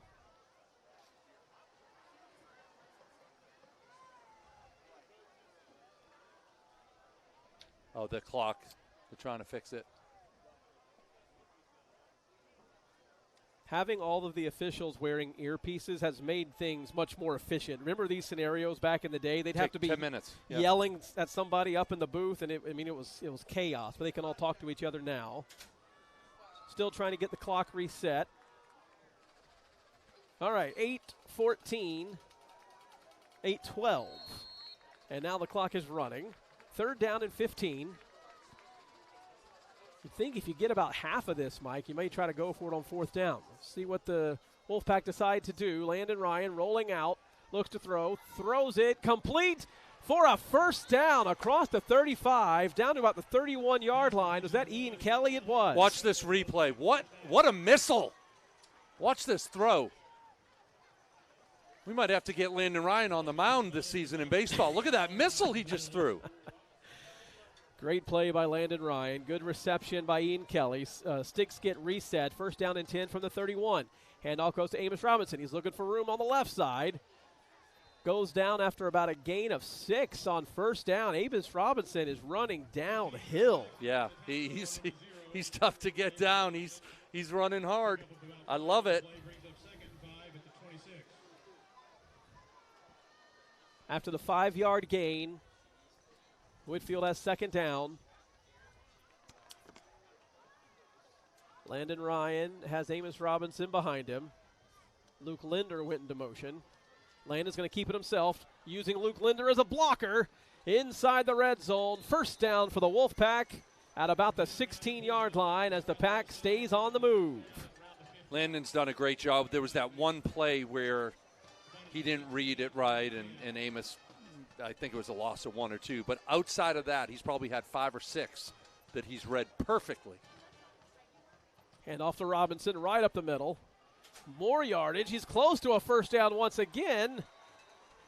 It'll be second down and short inside the 10-yard line for the Pack as they continue to move, and there's another player down for Wesleyan.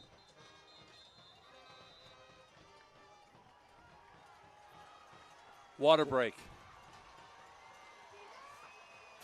Now, I'll tell you right now, those of you can look at the screen. You're seeing Whitfield players jumping up and down. They're excited. They're motivated. You look at the other sideline right now, you see a lot of hands on the hips. You see guys going down a lot. This is what I was talking about. Second half of game 1 is so significant. Did you run enough hills? Did you train hard enough? Did you practice in the heat enough? And I know both teams have had to deal with that.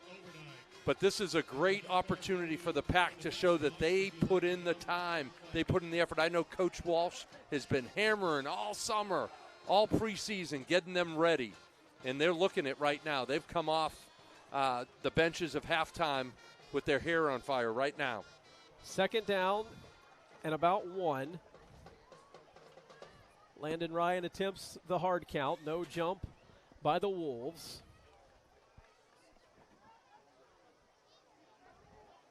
Ryan takes the snap, gives it to Robinson, who's looking for room up the middle. He's got a first down. He's fighting to the end zone. Touchdown, Wolfpack!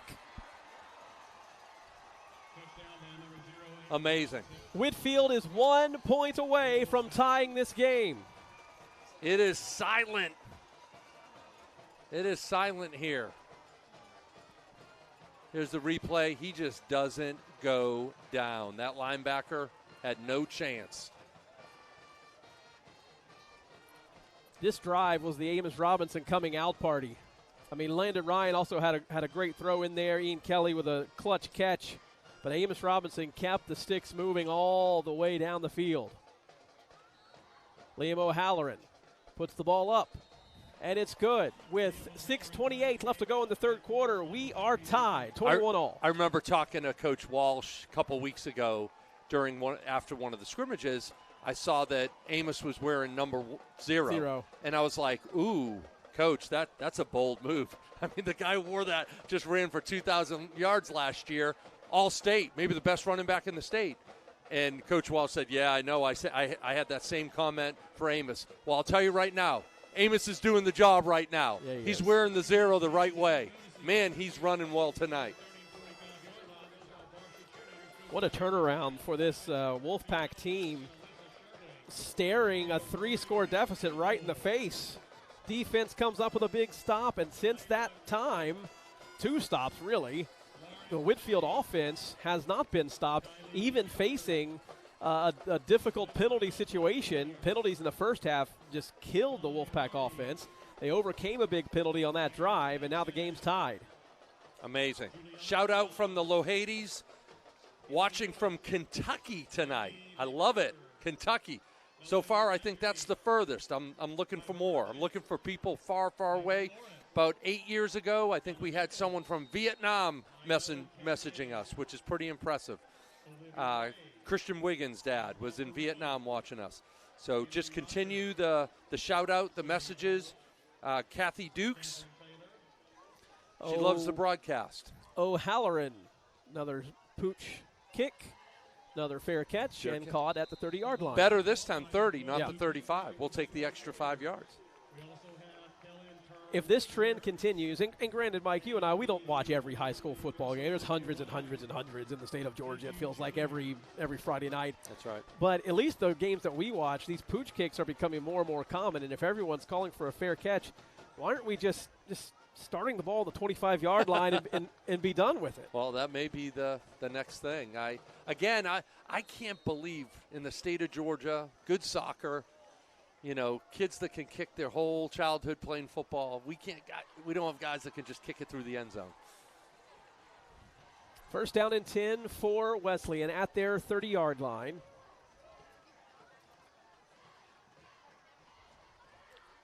Four receivers and a running back.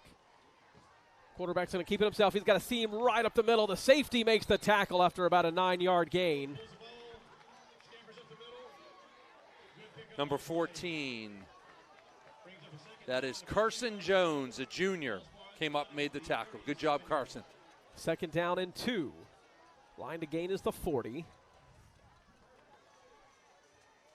Wesleyan kind of slowing things down a little bit. Same formation, 2 receivers on either side.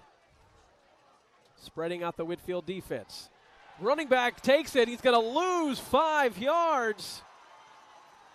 Mike, we earlier had the Whitfield quarterback who might have misread the read option. I think this time the Wesleyan quarterback did. Here's the replay. I believe it was Henry Tidwell, the end. Yes, it was. He got in the backfield. Great tackle. Third down, 6 yards to go. The Whitfield faithful, many on their feet, many making noise, trying to encourage this defense. 3 receivers on the near side. Hilton takes the ball. He throws. Did it touch the ground? Just enough yardage for the first down. A really nice catch by Quinn Brown. That was a tough catch. His feet came out from under. The ball's a little behind him. I think the quarterback was expecting him to sit, and when he tried to sit down in that zone, his feet fell out from under him, but he was able to reel in the football. First down and 10 for Wesleyan at the 41. Handoff goes to the man in motion across the end around. He's got a first down, steps out of bounds. Oh, steps out of bounds just short of the line to gain. Right at midfield. Bring up second down and 1. 4:50 left to go in this third quarter.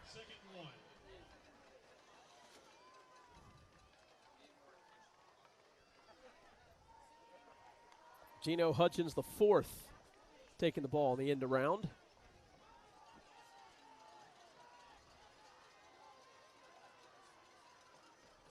Four receivers once again. This time the handoff goes to the running back. He's across the 45-yard line down to the 41-yard line. That was Caleb Ross, the junior, on the carry. Sticks move once again. New set of downs for the Wolves. So after a long third down conversion, a couple of big plays in a row for the Wolves as the Pack start to work into a compressed field. They're defending their own 42 yards. Same formation once again. Ross remains the running back. Quarterback's going to keep it this time. Hilton gets bottled up after about a gain of 1. Jamison White. That'll bring up second down and 9. Great read by Jamison, number 58. They all have particular roles.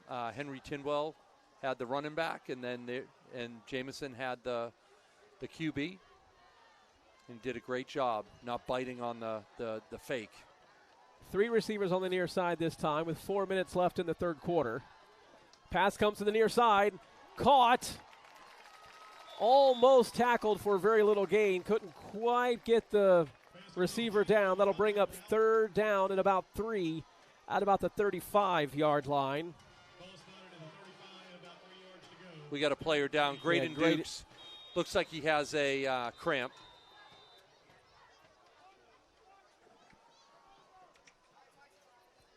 He almost made a fantastic tackle on that. He did. Just couldn't quite get down the speedy Hutchins. Yeah, we got a new athletic trainer. You just saw him out on the field. It's kind of ironic. I just got a text message from our former Brandon Dobo, just giving his love to the community and to everyone here and is watching. But, yes, Mark's out there doing a good job, our new trainer. Looks like Graydon's going to be okay. He's in good hands with Hillary Adams as well. And I think they make him drink pickle juice. Oh. I think that's the big thing. Yeah, drink pickle juice. Sounds terrible. And that helps with the cramps. Yeah, we have a dad for baseball when the season, when it gets hot. Bo Patel, shout out to Bo. He bring a big jar of pickles. The boys are supposed to drink the juice. They just eat the pickles. Third down. Whitfield trying to come up with a stop. 3 receivers to the left side this time. Handoff comes to the near side. He breaks away for a first down. There's a flag down that came from the secondary. I don't see it. Where do you see that, David? I saw it flying through the air. I don't see it on the field. It's holding against Wesleyan. That will take away the first down, and it will be enforced from about the 29-yard line. So that'll go up to the 39-yard line. So it'll be third down and about 7. That's a big break for Whitfield.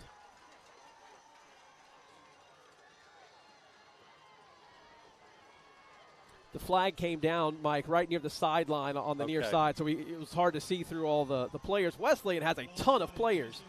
I had to reduce the font size to get them all on my card. That is. Yeah, big roster. Biggest they've ever had. 3 receivers, left side. A tight end in the game. Hilton looks to throw, has a man, is caught, and hit, incomplete. It was dropped. Great tackle. Who was that? Micah David. Our very own Matthew David up here, his dad. His dad is trying to contain his excitement. Watch the hit here by Micah. What a tackle. Micah David looking like his daddy out there. You should have seen him. Matthew jumping up and down. We could slide a piece of paper under his feet, jumping up and down. That'll bring up fourth down. Punt formation for Wesleyan, even though they're on the 39-yard line. Ian Kelly back deep. This is where you want to make sure you don't try to field it if it gets too close to the end zone, and it jumps into the end zone for a touchback. That'll bring the ball out to the 20-yard line. Big stop by the Whitfield Wolfpack with 2:36 left to go in the third quarter. Football alum Harrison Brantley, shout out, sent me a picture. He's watching, I'm assuming, at Samford, watching the game on his TV. He has his feet in the photo as well. I hope he washed them before he put them in the picture. But shout out to you, Harrison. Great job in your years here as a football, baseball guy, all-state baseball player this past year. Hopefully your buddies here on the field are going to get the job done tonight. First down and 10 for the Pack at the 20-yard line. Following the touchback, Whitfield with an opportunity to get out in front if they can put points on the board on this drive. 8 seconds left to snap. Hand off to Robinson, looking for some room. Not a whole lot there, but he keeps on trucking for 4 yards on first down. Yeah, carried about 3 guys for the 4 yards. Robinson on the carry, tackle number 14, back Baxley. And we have a stoppage, an injury for Whitfield. Samuel Sudduth. Sudduth, the center. He's walking off the field under his own power, which is great to see. He'll get some attention on the sideline. You don't talk much about a center until you lose them. I was just thinking the same thing, Mike. Like how much will this impact, especially now that nobody in high school football takes the ball under center anymore. Center. Everything is a shotgun snap. Let's see who Whitfield's taking a timeout here. Looks like Parker Bassing, number 50. Looked like he jogged out there to snap. He's Louis Barbieri is number 50. So is Whitfield charged with this timeout or not? I wouldn't think so. And I would think that Wesleyan needs to get their butts out there because it isn't a timeout. Well, one of the officials gave the two-arm gesture toward Whitfield to indicate a timeout. And so that's why Wesleyan came over to the sideline. But it does not appear that a timeout has been charged to the Pack. Okay, second down. 7 yards to go. Amos Robinson right up the middle. First down yardage and more. My goodness. Up to the 39-yard line. First and 10 for the Pack. Look at this replay. Again, ran over a linebacker, ran over the safety.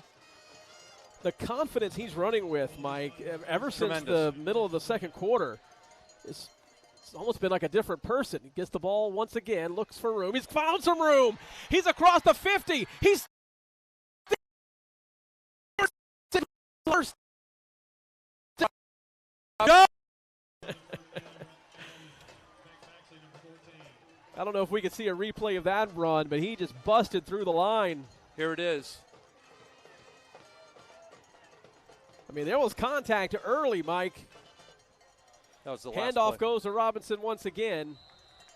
1 yard on first down. 1:38 left in quarter number 3. And another man down, this time for Wesleyan. Shout out to Cole Watton, watching the game from Athens, Georgia, up at UGA. Still can't believe he's going to UGA, big Vandy fan. I don't know how that works out. I guess when you go for free, you'll take it, right? The senior Jack Bennison, the senior nose guard, was the one who was Hope you're doing well up there, Cole.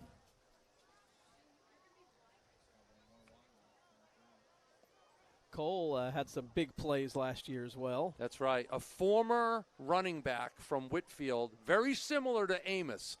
Low to the ground, powerful, great bursts of speed. Stephen Wright, former coach as well, gives a shout out. Second Says down. Amos looks amazing. Landon Ryan sneaks through. He's moving down the sideline, close to the 10-yard line. First down, Wolfpack inside the red zone.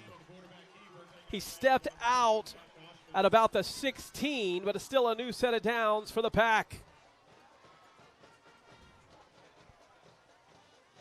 Just wearing down the Wesleyan defense right now.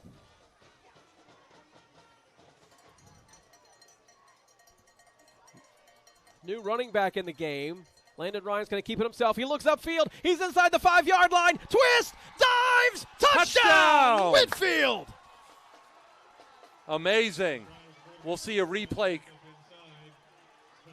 What a move by Landon Ryan. A little twist and shout. There it is.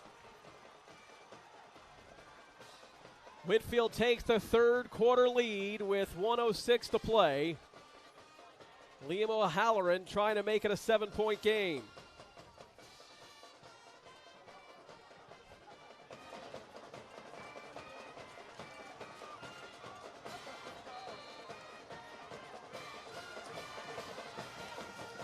There's a snap, placement, kick on the way. Kick is good. 1:06 left to go in the third quarter. Whitfield 28, Wesleyan 21. Yeah, those who trekked over here to Peachtree Corners are getting a show. They're getting a great game. Opening matchup. 27-21. Did we not get that extra point? We did. Oh. They've yet to put it up on the board. But what an amazing matchup so far. I said before we got to halftime, or at the end of the halftime, that this second half was going to be significant. We were going to find out who has it deep inside, who's in shape, who's ready for the season. And clearly, Amos Robinson and Landon Ryan taking the bull by the horns. Exciting football. Just a minute left in the third quarter. I'll just check in with the team. They still haven't put the extra. Oh, there it is. Now they've put it up. And it had not. The extra point had not been on the board, and I was beginning to think maybe we missed something. Yeah, I thought the referees put their arms up for a good one. All good. Everybody's on the same page now. 28-21. Wolfpack in the lead. Liam O'Halloran will kick it off from the Whitfield 40. I imagine we'll see more of the same from the Whitfield special teams with a short kick.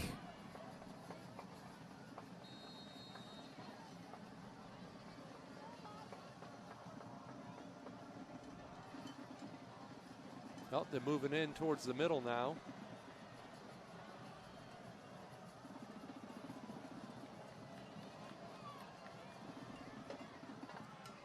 Kick left side this time, caught at the 30-yard line. That's where Wesleyan will take over. First down and 10. Yeah, we'll take that every time, 30-yard line. 13 minutes left to go in this football game, Mike. Whitfield has pretty much owned the third quarter. They've scored twice. Yeah, they've scored twice. I'm beginning to question myself. What is your mindset going now as the third quarter winds down, looking towards the fourth quarter, trying to maintain this momentum? Yeah, you just can't let up. You just can't let up. You got a quarter left, a little over a quarter left. You just can't let up. You have the momentum. We can't allow a big play. That's how they're getting us. First down and 10 from the 30. A little pitch in the backfield. About 5 yards on first down to Gino Hutchins, the fourth. That'll bring up second down with right at 1 minute left in the third. Yeah, this is where you'd think Wesleyan would pound the football. They have a huge offensive line. If you're watching from home, you can see it on the screen. Their offensive line, they must have a good 20 pounds per player over the Whitfield D-line. But they seem to be going wide, not up the middle. Second down. There it is. There's a handoff up the middle, and Whitfield swallows it up in the backfield. A loss of 1 on second down to bring up third. I think that was Brock McIlvain with a big tackle in the backfield with a little help from Jamison White. Great job, Brock.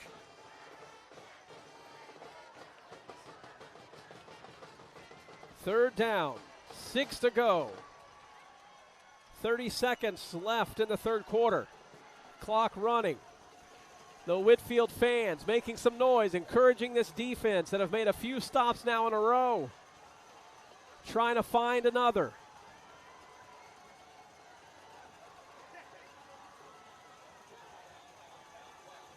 Hilton looks to throw. He's rolling left, throws it, has a man. It's caught for a first down.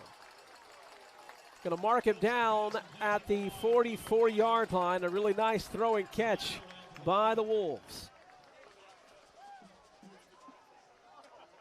Gino picks up the first down.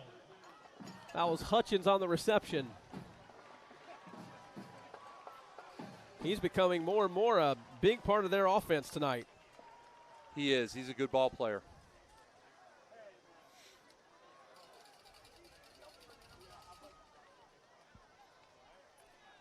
First down and 10 from the Wesleyan 44.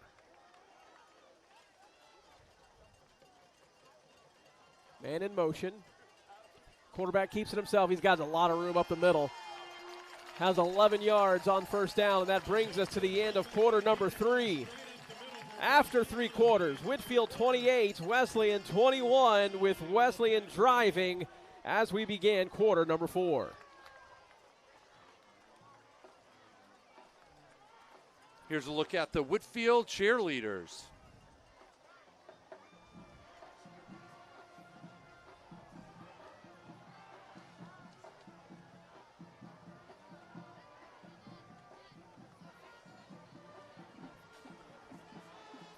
Appreciate all the support by the parents, the students, the band, the cheerleaders, everyone who made the trek out here during rush hour, which is no small feat. Just to get over here to Wesleyan on a Friday afternoon. That's right. Not an easy commute across the top of the perimeter. I came over really early, right after school, to beat the traffic. Shout out to Matthew David, Jack Hunter, and the broadcast crew from Josh Blunier. And I want to give a shout out to Josh for all that he does at the school. We got a huge campus that has to be totally IT'd. I don't know if there's another word for that, but it needs to be connected. And he does an amazing job. Every day, all day, every building is connected. And we can do all the work that we need to do. And it's because of Josh and his team. God bless them. They're amazing. And you send them a message, you need help. You know, if you're like me and you don't know how to push a button on your computer, they'll come to your office immediately and help you out with that. Thank you, Josh. First down and 10 as we begin the fourth quarter. It's not just, keeping the campus connected, but also bringing a brand new building online, too. That's no small feat either. 100%. Between Brian Kennerly, the man behind the scenes, making sure that all comes together, and Josh, making sure it's connected, that new building, amazing. Wesleyan with the football. Looking to throw is Hilton. He's rolling right, throws right, has a man, complete, close to a first down. It's Hutchins once again on the reception. Going to be just short of the line to gain. Brings up second down with 11:53 left.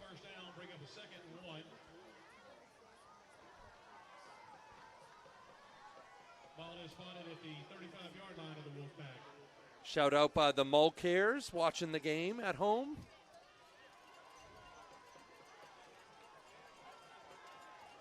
Second down and 1.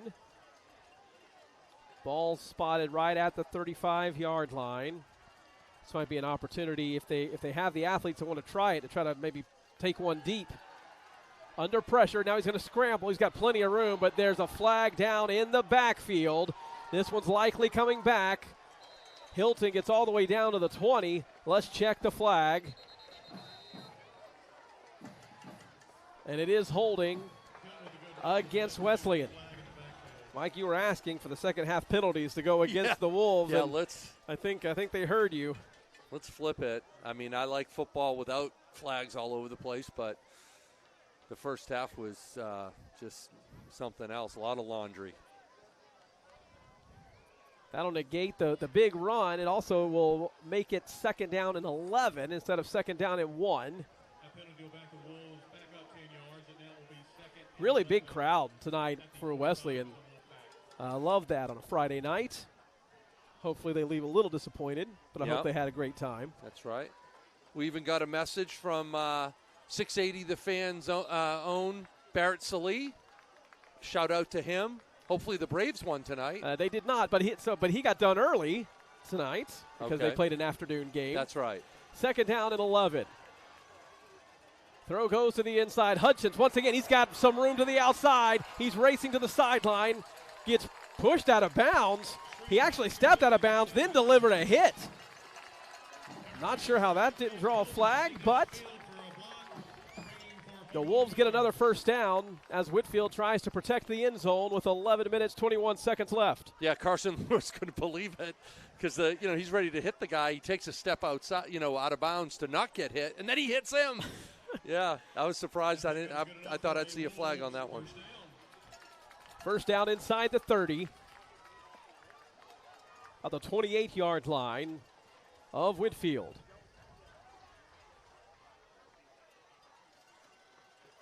Hilton takes the snap. He hands it off to the man in motion. He goes down in the backfield. Henry Tidwell having a night. Oh, Henry. Quinn Brown could not get to the corner. Tidwell brings him down. Check out this replay.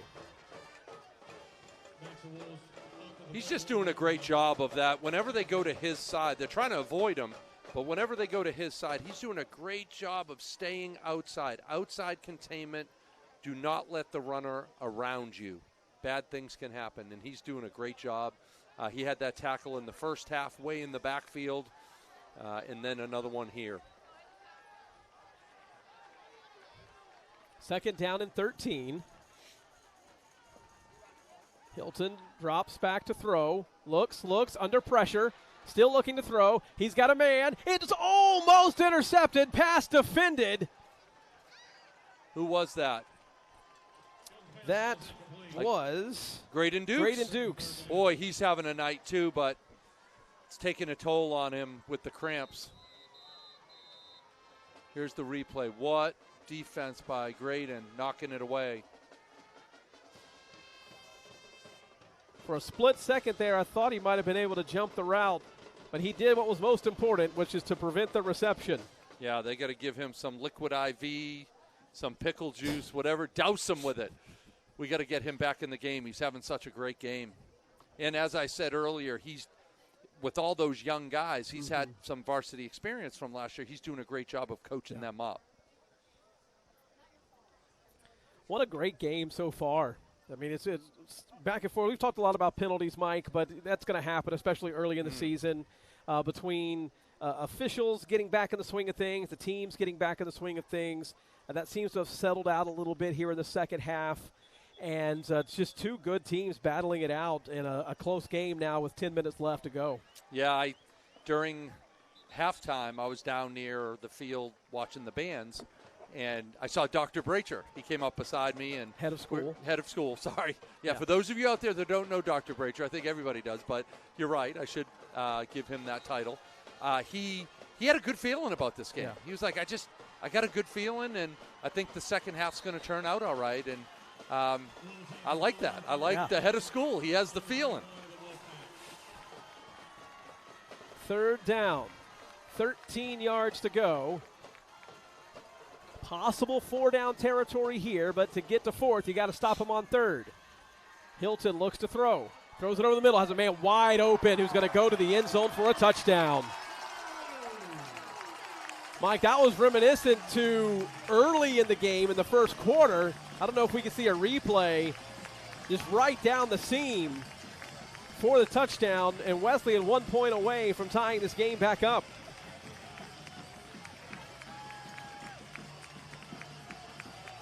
Yeah, that's a great play call by the Wolves offensive coordinator. And, you know, you put guys down the seam and the safety has to choose one of them. One of them's going to be open. The quarterback did a great job of getting the ball out to him. And, yeah, tough play for the Pack.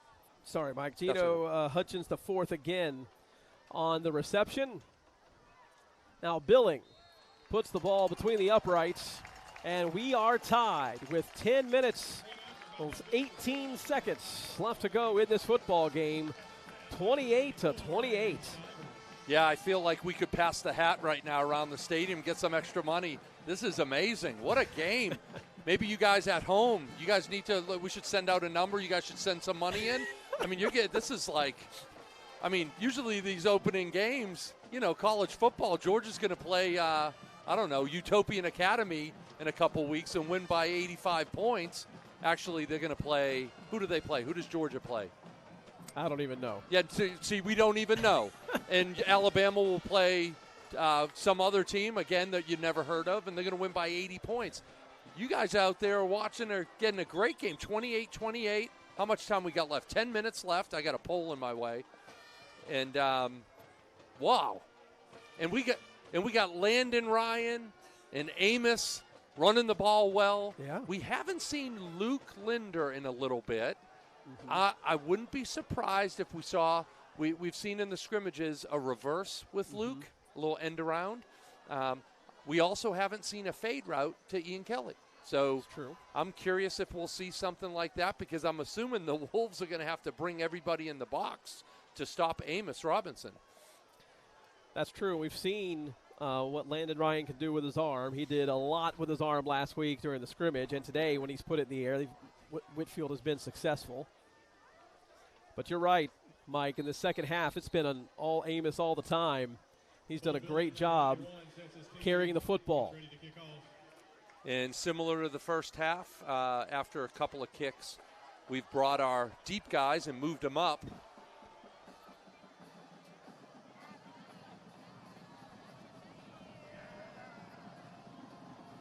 That's Ian Kelly and Carson Lewis back mid to receive. It's going to get to Carson.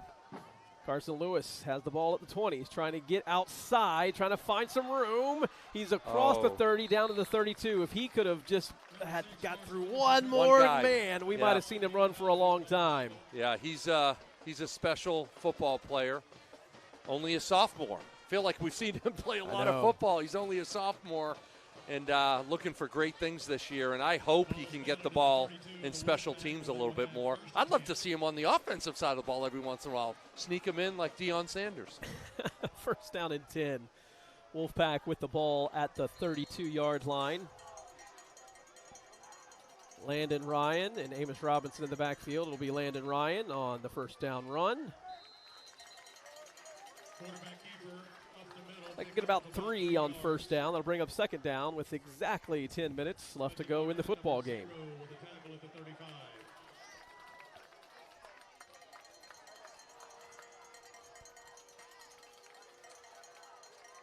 Ryan takes the snap, hands off to Robinson. He gets bottled up right at the line of scrimmage. Maybe one.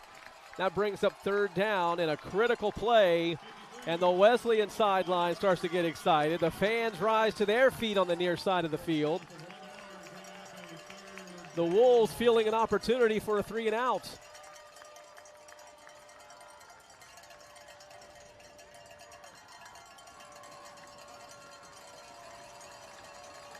The home fans making the stand shake.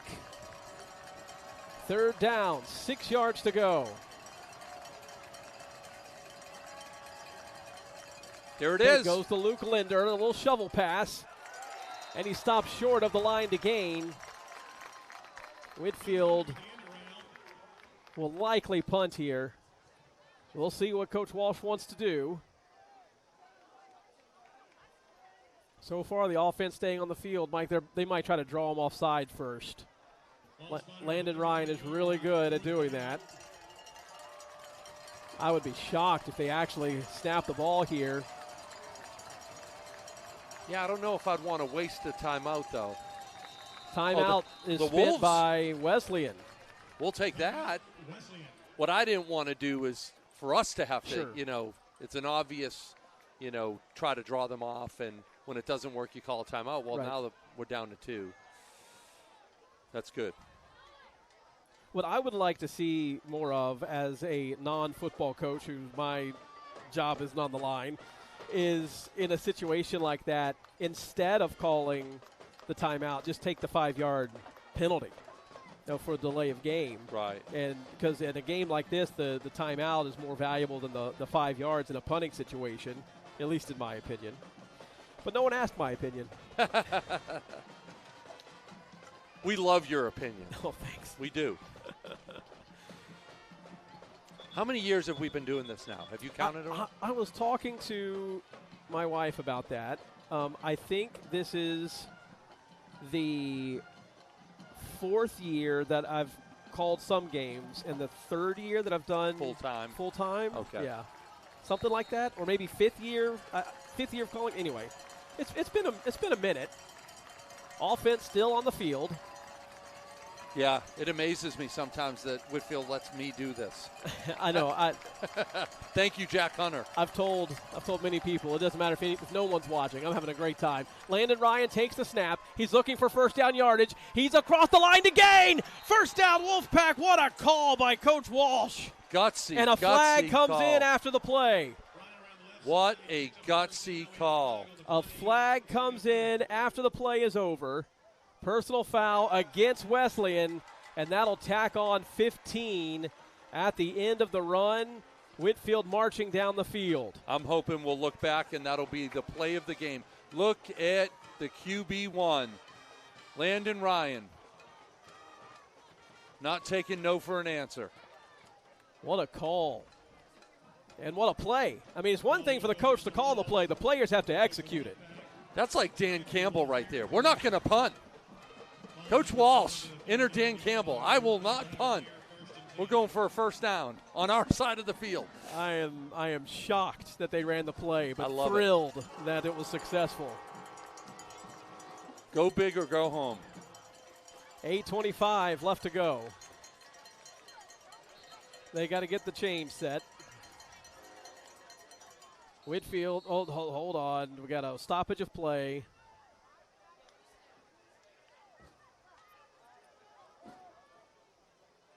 Technically, you don't have to wait for the change as long as the down indicator is there. Right. The chains can catch up, but they stop the play anyway.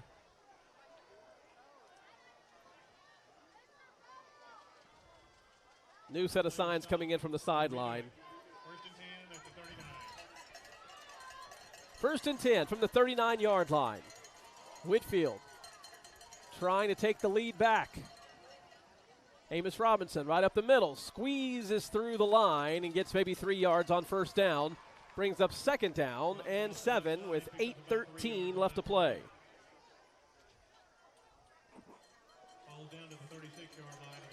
Now from the 36. Handoff to Robinson right up the middle. Squeezes through the line for another 3 yards, and that brings up third down and 4.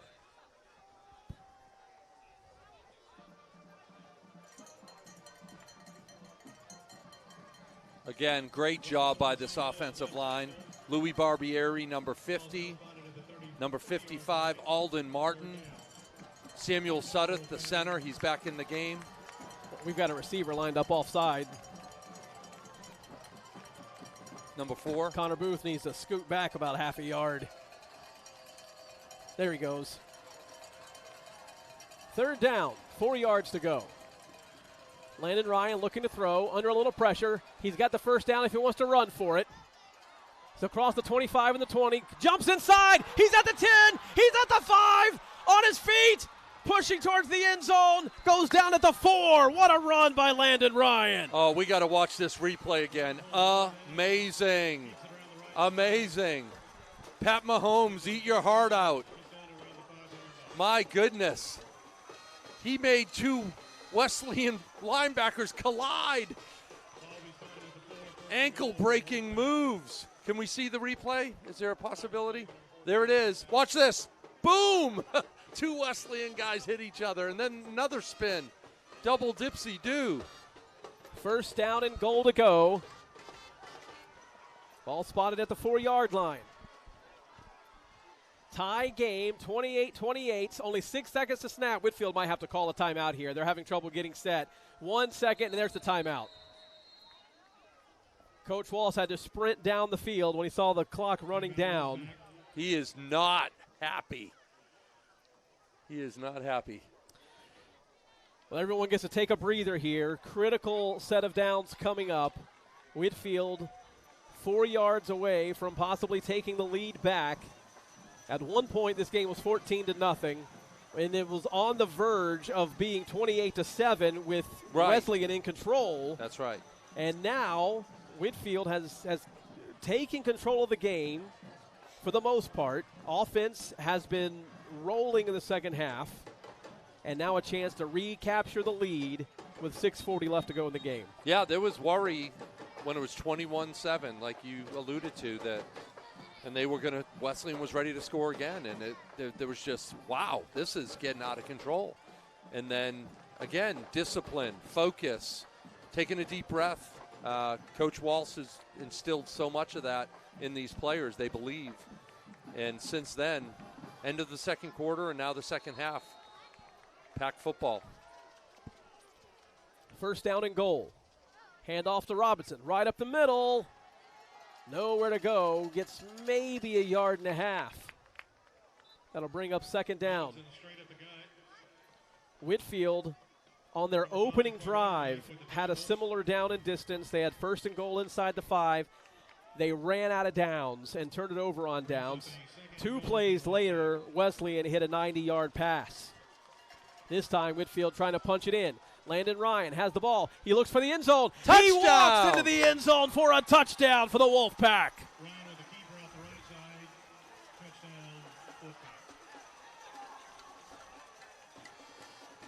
Landon Ryan just kind of skippity-doo to the end zone. Do we see a replay on this one? Here it is.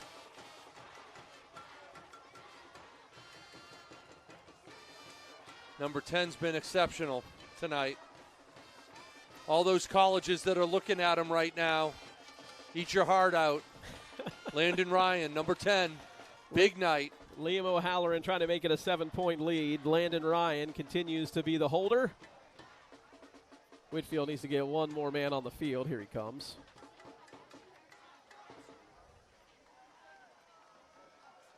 Snap, hold, kick. And the extra point is good with 6:06 left to go in game number 1. Whitfield 35, Wesleyan 28. I want to go back to something, Mike, we were talking about just a few moments ago about the threat of the game getting out of hand in the first half. Think back to the last 2 opening games. Both of them, Whitfield just couldn't get anything rolling in the first half. The deficit became too large, and even though they played well in the second half of both of those games, the result was already out of hand. They didn't let it get out of hand in the first half this time, and we've seen the same second half surge from the Whitfield offense and defense as we have the last 2 years in the opener, and that's the difference right now, is not letting it get out of hand early. Yeah, that's one thing I could say about Coach Walsh's program over the last now 3 years, and now going into year 4, I believe, is that whether it's in a game or you're talking about the season, they play better at the end than the beginning. That's a mark of a program. That's a mark of excellence, of you get better as the season goes on. You don't tail off. You get better. O'Halloran set to kick it away. Another pooch kick. This one is going to go out of bounds. Oh, that's not good. That'll move the ball forward to the 35-yard line.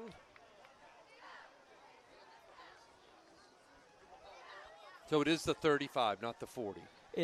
I believe it's 25 yards from where the kick took place. Okay. So if the kick takes place at the 40, it should be the 35 of Wesleyan. So actually kicking it out of bounds isn't It's not the end of Too the bad. world, but No. they could have pushed Whitfield back 5 yards and elected to re-kick if they wanted to. Take over at their own 35, 1st and 10 off that penalty.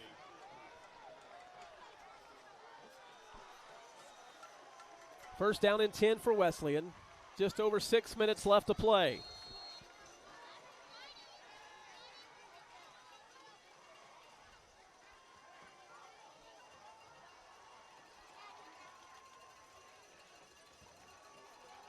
Hilton hands off. Some contact in the backfield, but the running back moves downfield about 10 yards for a first down. 15, Kyle Baxley. He runs like he means business, picking up a Wesleyan first down. Baxley with the 10-yard gain.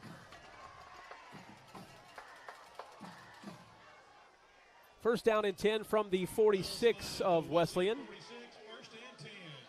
Line to gain is the 44 of Whitfield. Under 6 minutes to play.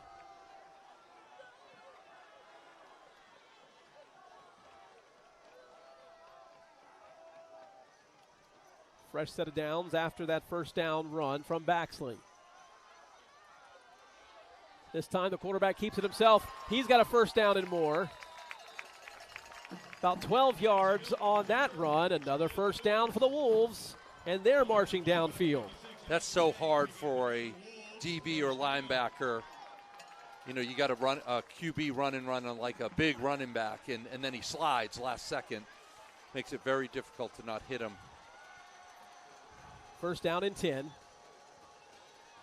Ball spotted at the 42.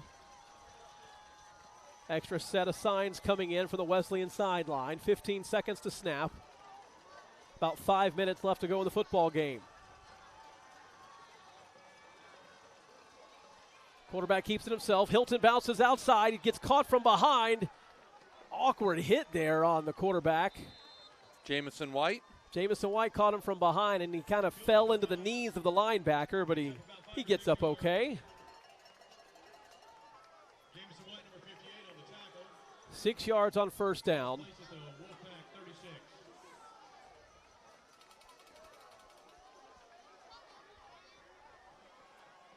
.430 left to go in the football game. What an opening night. How fun is this? Two receivers to either side. Hilton takes the shotgun snap, looks to throw, throws it over the middle, has a man, overthrows him. And the Wolves are looking for a flag, and honestly, Mike, I think they deserve one. If you watch the DB 44, a little hold right Grabbed there. him. Little tug. Whitfield gets away with a little contact downfield there. 4:14 left to go. That would have been the third time, if they would have connected, that would have been the third time that play would have been run for a touchdown. That's right. Just a seam route.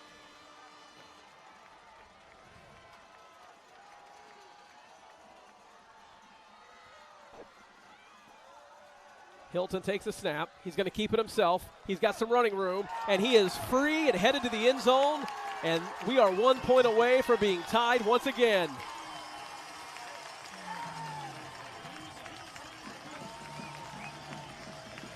A touchdown for the Wolves. With about 4 minutes left to go.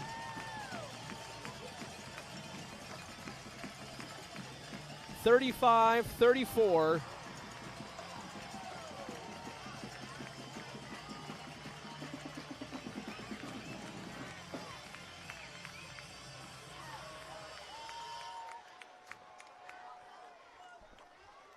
Bo Billing looking to tie the game with a successful point after attempt.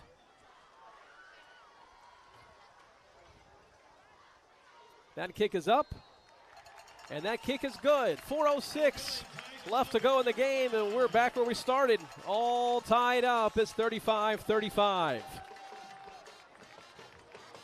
And when you're in one of these back and forth games, especially as it comes to the fourth quarter, the second half of the fourth quarter, you want to be the team that, is ahead, and then they have to tie it. And then you're ahead, and they have to tie it. That's right. Instead of being the other way around. No doubt. With just 4 minutes left, the advantage is Whitfield. Neither team has stopped the other one this half at all. And so just hoping that, they continue to drive down the field and give themselves a shot, whether it's a field goal or a touchdown to win the game. If not, we might be here all night. Yeah, after those first, coming out of halftime, Whitfield made 2 stops, but then after that, it's just been score all the way down. What a fun football game tonight. Thanks for being with us, either in person if you're across on the other side and you're watching this later tonight because it was too fun not to watch again, or if you're at home or in an airplane, as a couple of folks are tonight. We appreciate you being with us here on the Wolfpack Sports Network, or WSN as the team likes to call it. We got these sharp polos this year, the WSN logo. Yeah, don't tell our CFO opening up the wallet, Jack Hunter, getting us some polos. I love it. They are nice. Thank you, Jack. Thank you, Matthew David. Show off the brand. Caught at the 21 by Lewis, up to about the 37. The ball's on the field. You can tell he has that burst. Yeah. It reminds me a lot of, if you remember, Bryce Duck. Sure. A couple years ago. Just that burst of speed. I like to see more of it. 4 minutes left to go. Now, you would call this a 4-minute offense situation, not just because there's 4 minutes left in the game, but ideally you score with as little time left as possible. But, Mike, if you're able to break one, you put points on the board, you go put the points on the board. No doubt. Yeah. No doubt about it. Robinson in the backfield with Ryan.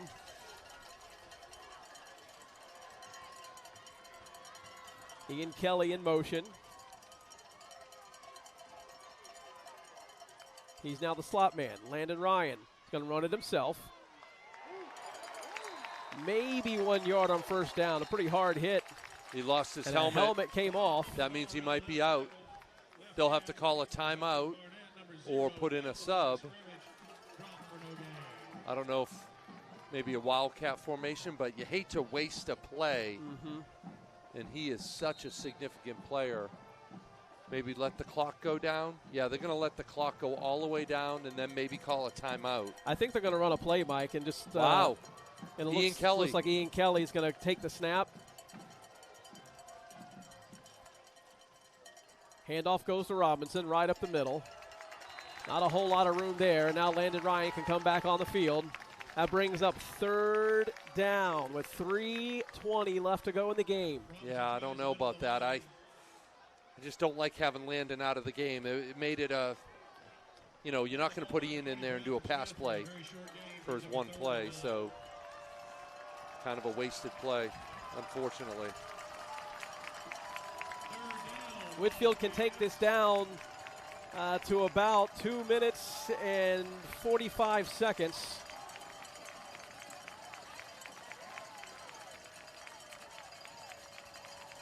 There's only 5 seconds left to snap. They need to hurry. 3, 2, 1. There's the snap. Landon Ryan looking to throw. He's going to run it himself. He gets caught from behind, keeps his feet. First down for the Pack. Up to midfield. What a run by Landon Ryan. He got some contact near the line of scrimmage, but was able to keep his feet. Replay, yep. What a burst right there to get by that linebacker. And, Mike, that was decisive. How often do you see plays like that where guys try to jump to the outside and end up losing the first down? Amos Robinson gets about, we'll call it 1 on first down, but most importantly, the clock keeps rolling. And we are on their side of the field. Picks up 1 yard on the play. 2nd and 9. Second down for the Pack.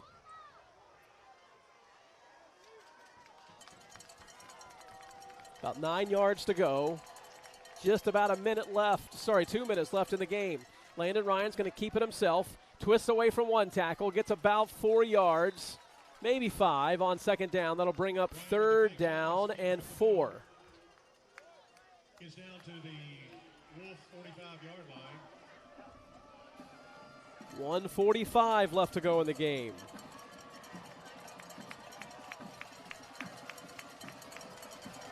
Whitfield with 2 timeouts left.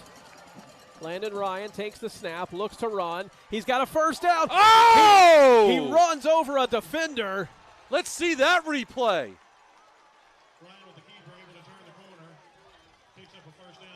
What? Boom!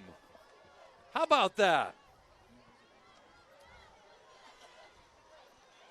Landon Ryan, incredible run. Physical run. First down and 10 from the 38-yard line. 1:27 left to go. Man, that was a good one. That was a, you like that? With Kirk Cousins right there. Landon's going to keep it again. Oh, he throws it to Ian Kelly on the far side. And he steps out of bounds. It was incomplete. He was out of bounds when he caught the ball. Ian, I don't think Ian knew the ball was going to come. Wow. Mike, this is the wrong town to talk about Kirk Cousins. Atlanta Falcons fans don't really appreciate that very much. I'm sorry. I mean, I'm agnostic. That's the hometown team. I want them to win, just because I live here. But I like Kirk. He's a good guy. And second down and 10. Tipped pass, incomplete. Oh, they had that set up nice for Luke Linder. They did. Nice play in the backfield to tip the pass. That brings up third down. Clock stops with 1:08. I like our thinking. I like getting the ball to Luke, whether a reverse again or maybe a seam route, get it up in the air, get him.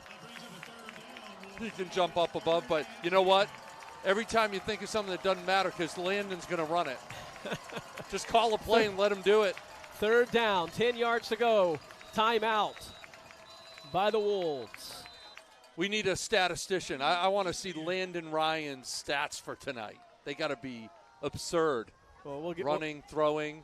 We'll get those stats next week, and we'll be able to we'll talk tell about everybody. it. Yeah, we're that's going to right. talk about it at the top of the broadcast. They need us on the podcast, chatting about the stats, liven it up a little bit. I'm sure. I have no doubt when Jack Hunter, our producer, when he records the Wolfpack Weekly this week, and he talks to Coach Walsh, that he'll have some information to talk about. He will. He'll start throwing out the stats. What is it called? The Wolfpack Sports Wire. The Wolfpack Weekly. That's the email. It is. I don't. Maybe the stats will be on the Wolfpack Weekly as well. It was such a great game. They might put the stats on the Wolfpack Weekly. We got to tell Jen Woods.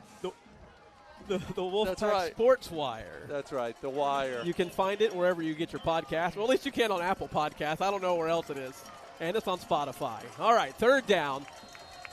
10 yards to go. 3 receivers to the near side. Landon Ryan looks to throw. Throws it over the top. It's one-on-one. Down the field, incomplete. Good coverage. 1:01 left to go, and that brings up fourth down. And a man is down, the defender on that play. And that was definitely the play call I was thinking as well. Get it up to Luke Linder. That's Beck Baxley. He's able to jog off. A little hobble at first, but now he's jogging off pretty nicely. Now, offense is staying on the field. 1 minute left. This is a decision, too, because you can do a pooch punt, get him down in the end, and be alive for overtime. Fourth down from the 38. Line to gains the 28. Landon takes the snap. Looks to throw. He's under pressure. He's got to roll to the right. He's looking downfield. He's under pressure. Throws. He's got a man open. Caught. Yes! Luke Linder.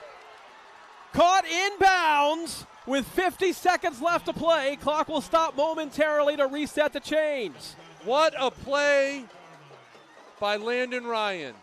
First down for the Pack. Goal to go from the 7. Improvisation. I love it.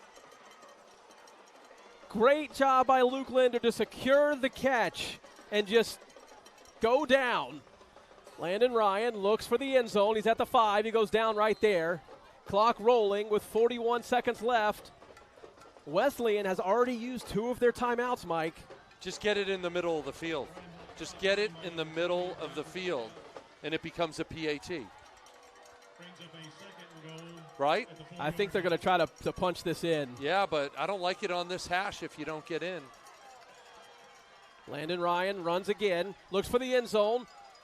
Just short. He's at the 2, 16 seconds Call a left, timeout. and Call there's a the timeout. Yeah. Now, Mike, with 2 timeouts left, they can still, with 14 seconds, now use third down to get it to the middle of the field and then try to kick the field goal to win the game. Now, those of you at home, those of you who know pro college football, high school and college are way wider. A kick from this hash is extremely difficult from a short distance. It is an angle.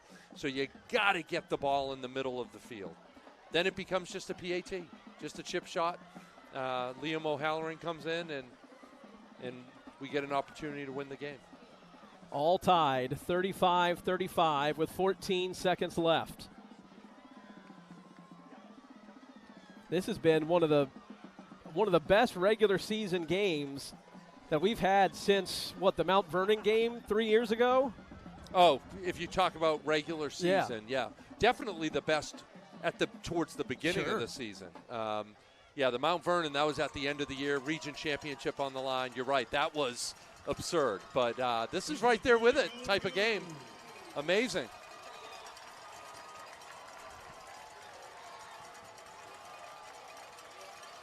You'd have to think this will be a run to the left. I think Landon maybe will do where he just runs to the left. And coaches are yelling towards the Whitfield players. They want to get Luke Linder over. Get him over. Yeah, that didn't seem right. There you go. Go left. There goes Landon Ryan. He's into the end zone. Touchdown, Wolfpack. Forget the field goal.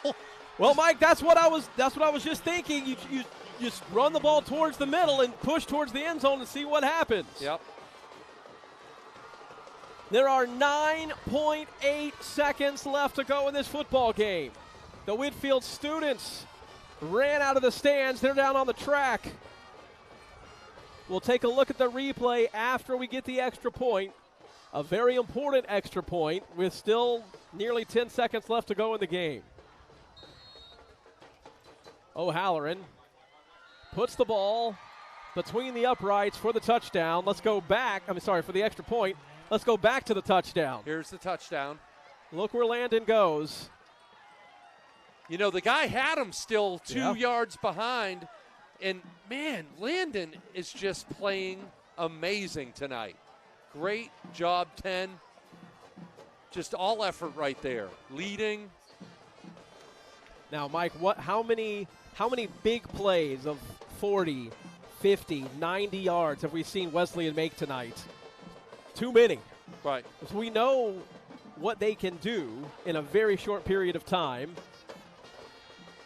How do you defend? Because I would imagine it would be another pooch kick about the 30, 35-yard line. So you're defending a 65-yard field. Yep. What do you do differently? And how far out of your normal defense do you go? I mean, you send everybody to the goal line? No, I mean, I definitely think you only rush 4. Yeah. You know, I think you rush 4, but then you got to have the rest of the gang, the 7 DBs back. And you got to have them deeper than they usually be, because if you remember, they can't just kick a field goal. We're up by a touchdown. Right. So if we just tackle them, there's a good chance they don't get another play. That has proven to be difficult at times. It has, that's right. O'Halloran with the pooch kick. Caught at the 35-yard line. No time runs off the clock. 1 second. It shouldn't have. It shouldn't have. You're right. Yeah, that should go back to 9.8. Thank you, everyone out there that have sent text messages, shout-outs. It's been a great night. It's been great sharing all your well wishes, and wow, it's just been a great start to the school year. It's been a great start, obviously, to the season in football. Next week, we will spend a little more time at the home game speaking about all our fall sports and the starts that they've had. I know volleyball's played a lot of matches, softball's played a lot of matches, cross country. We'll talk about each of them next week and give updates. They're all starting. They're all doing well. It's been hot.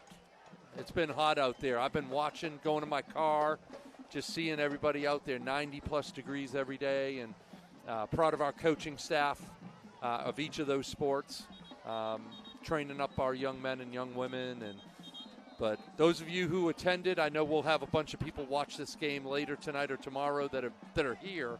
If you came to the game, great job seeing our crowd across the field, fired up. Our student section now on the track, hoping for the win so they can get out on the field.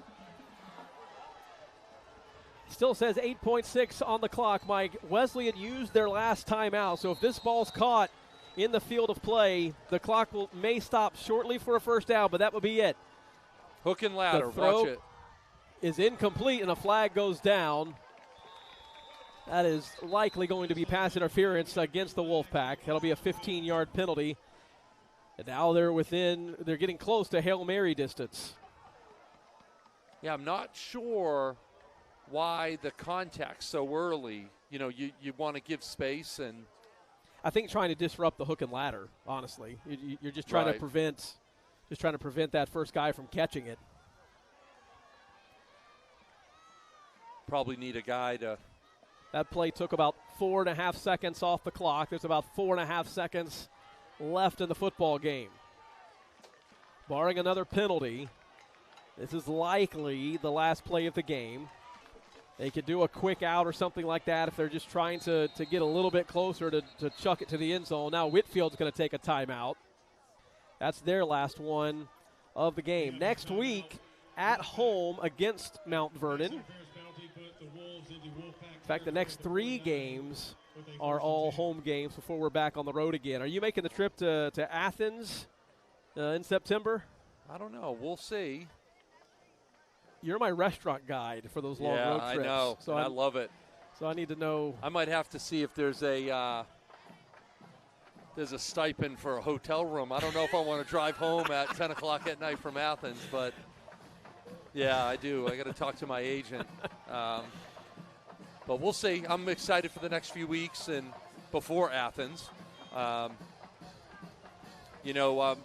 glad we're playing Mount Vernon at home. Yep. I'm not a huge fan of playing at 3:30 in the afternoon at Mount Vernon. And on that roof. Where you can't, the trees in front of you. All right, 4.3 left to go. Whitfield up by a touchdown. The ball is at the 49-yard line of Whitfield. Down in distance isn't particularly relevant. Hilton throws it over the middle. There's the hook. There's the ladder. And time has expired. Now it's just the pitchy woo-woo, as Scott Van Pelt would say. At some point, they just got to get the ball carrier down. The pitch comes to the near side, to the 50. They're at the 40.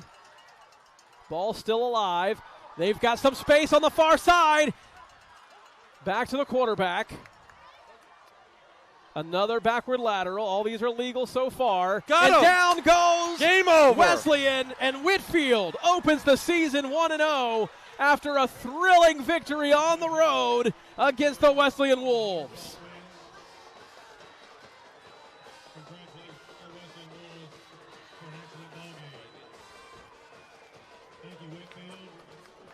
What a night for the Whitfield community. What a game. 2 teams that will shine as the season goes on. Great coaching staffs, great teams, great effort, but fun, entertaining for tonight for both of us. What a game. What a fun game. It's more fun when you win, obviously. No doubt. But just an incredible game by 2 really good teams on the opening night of the high school football season. We were thrilled to be able to bring it to you. I want to shout out before we leave, once again, the WSN crew. It was a hard start today to get everything up and running on the road, first game of the year. They got it all up about 5 minutes before kickoff, and I just want to thank them for all the work they did today. Thank all of you for joining us tonight. We will see you 1 week from tonight at home against Mount Vernon. Wolfpack start 1-0 to begin 2026. For our partner Mike Shaheen, I'm Dave Tolliver. Good night, everybody.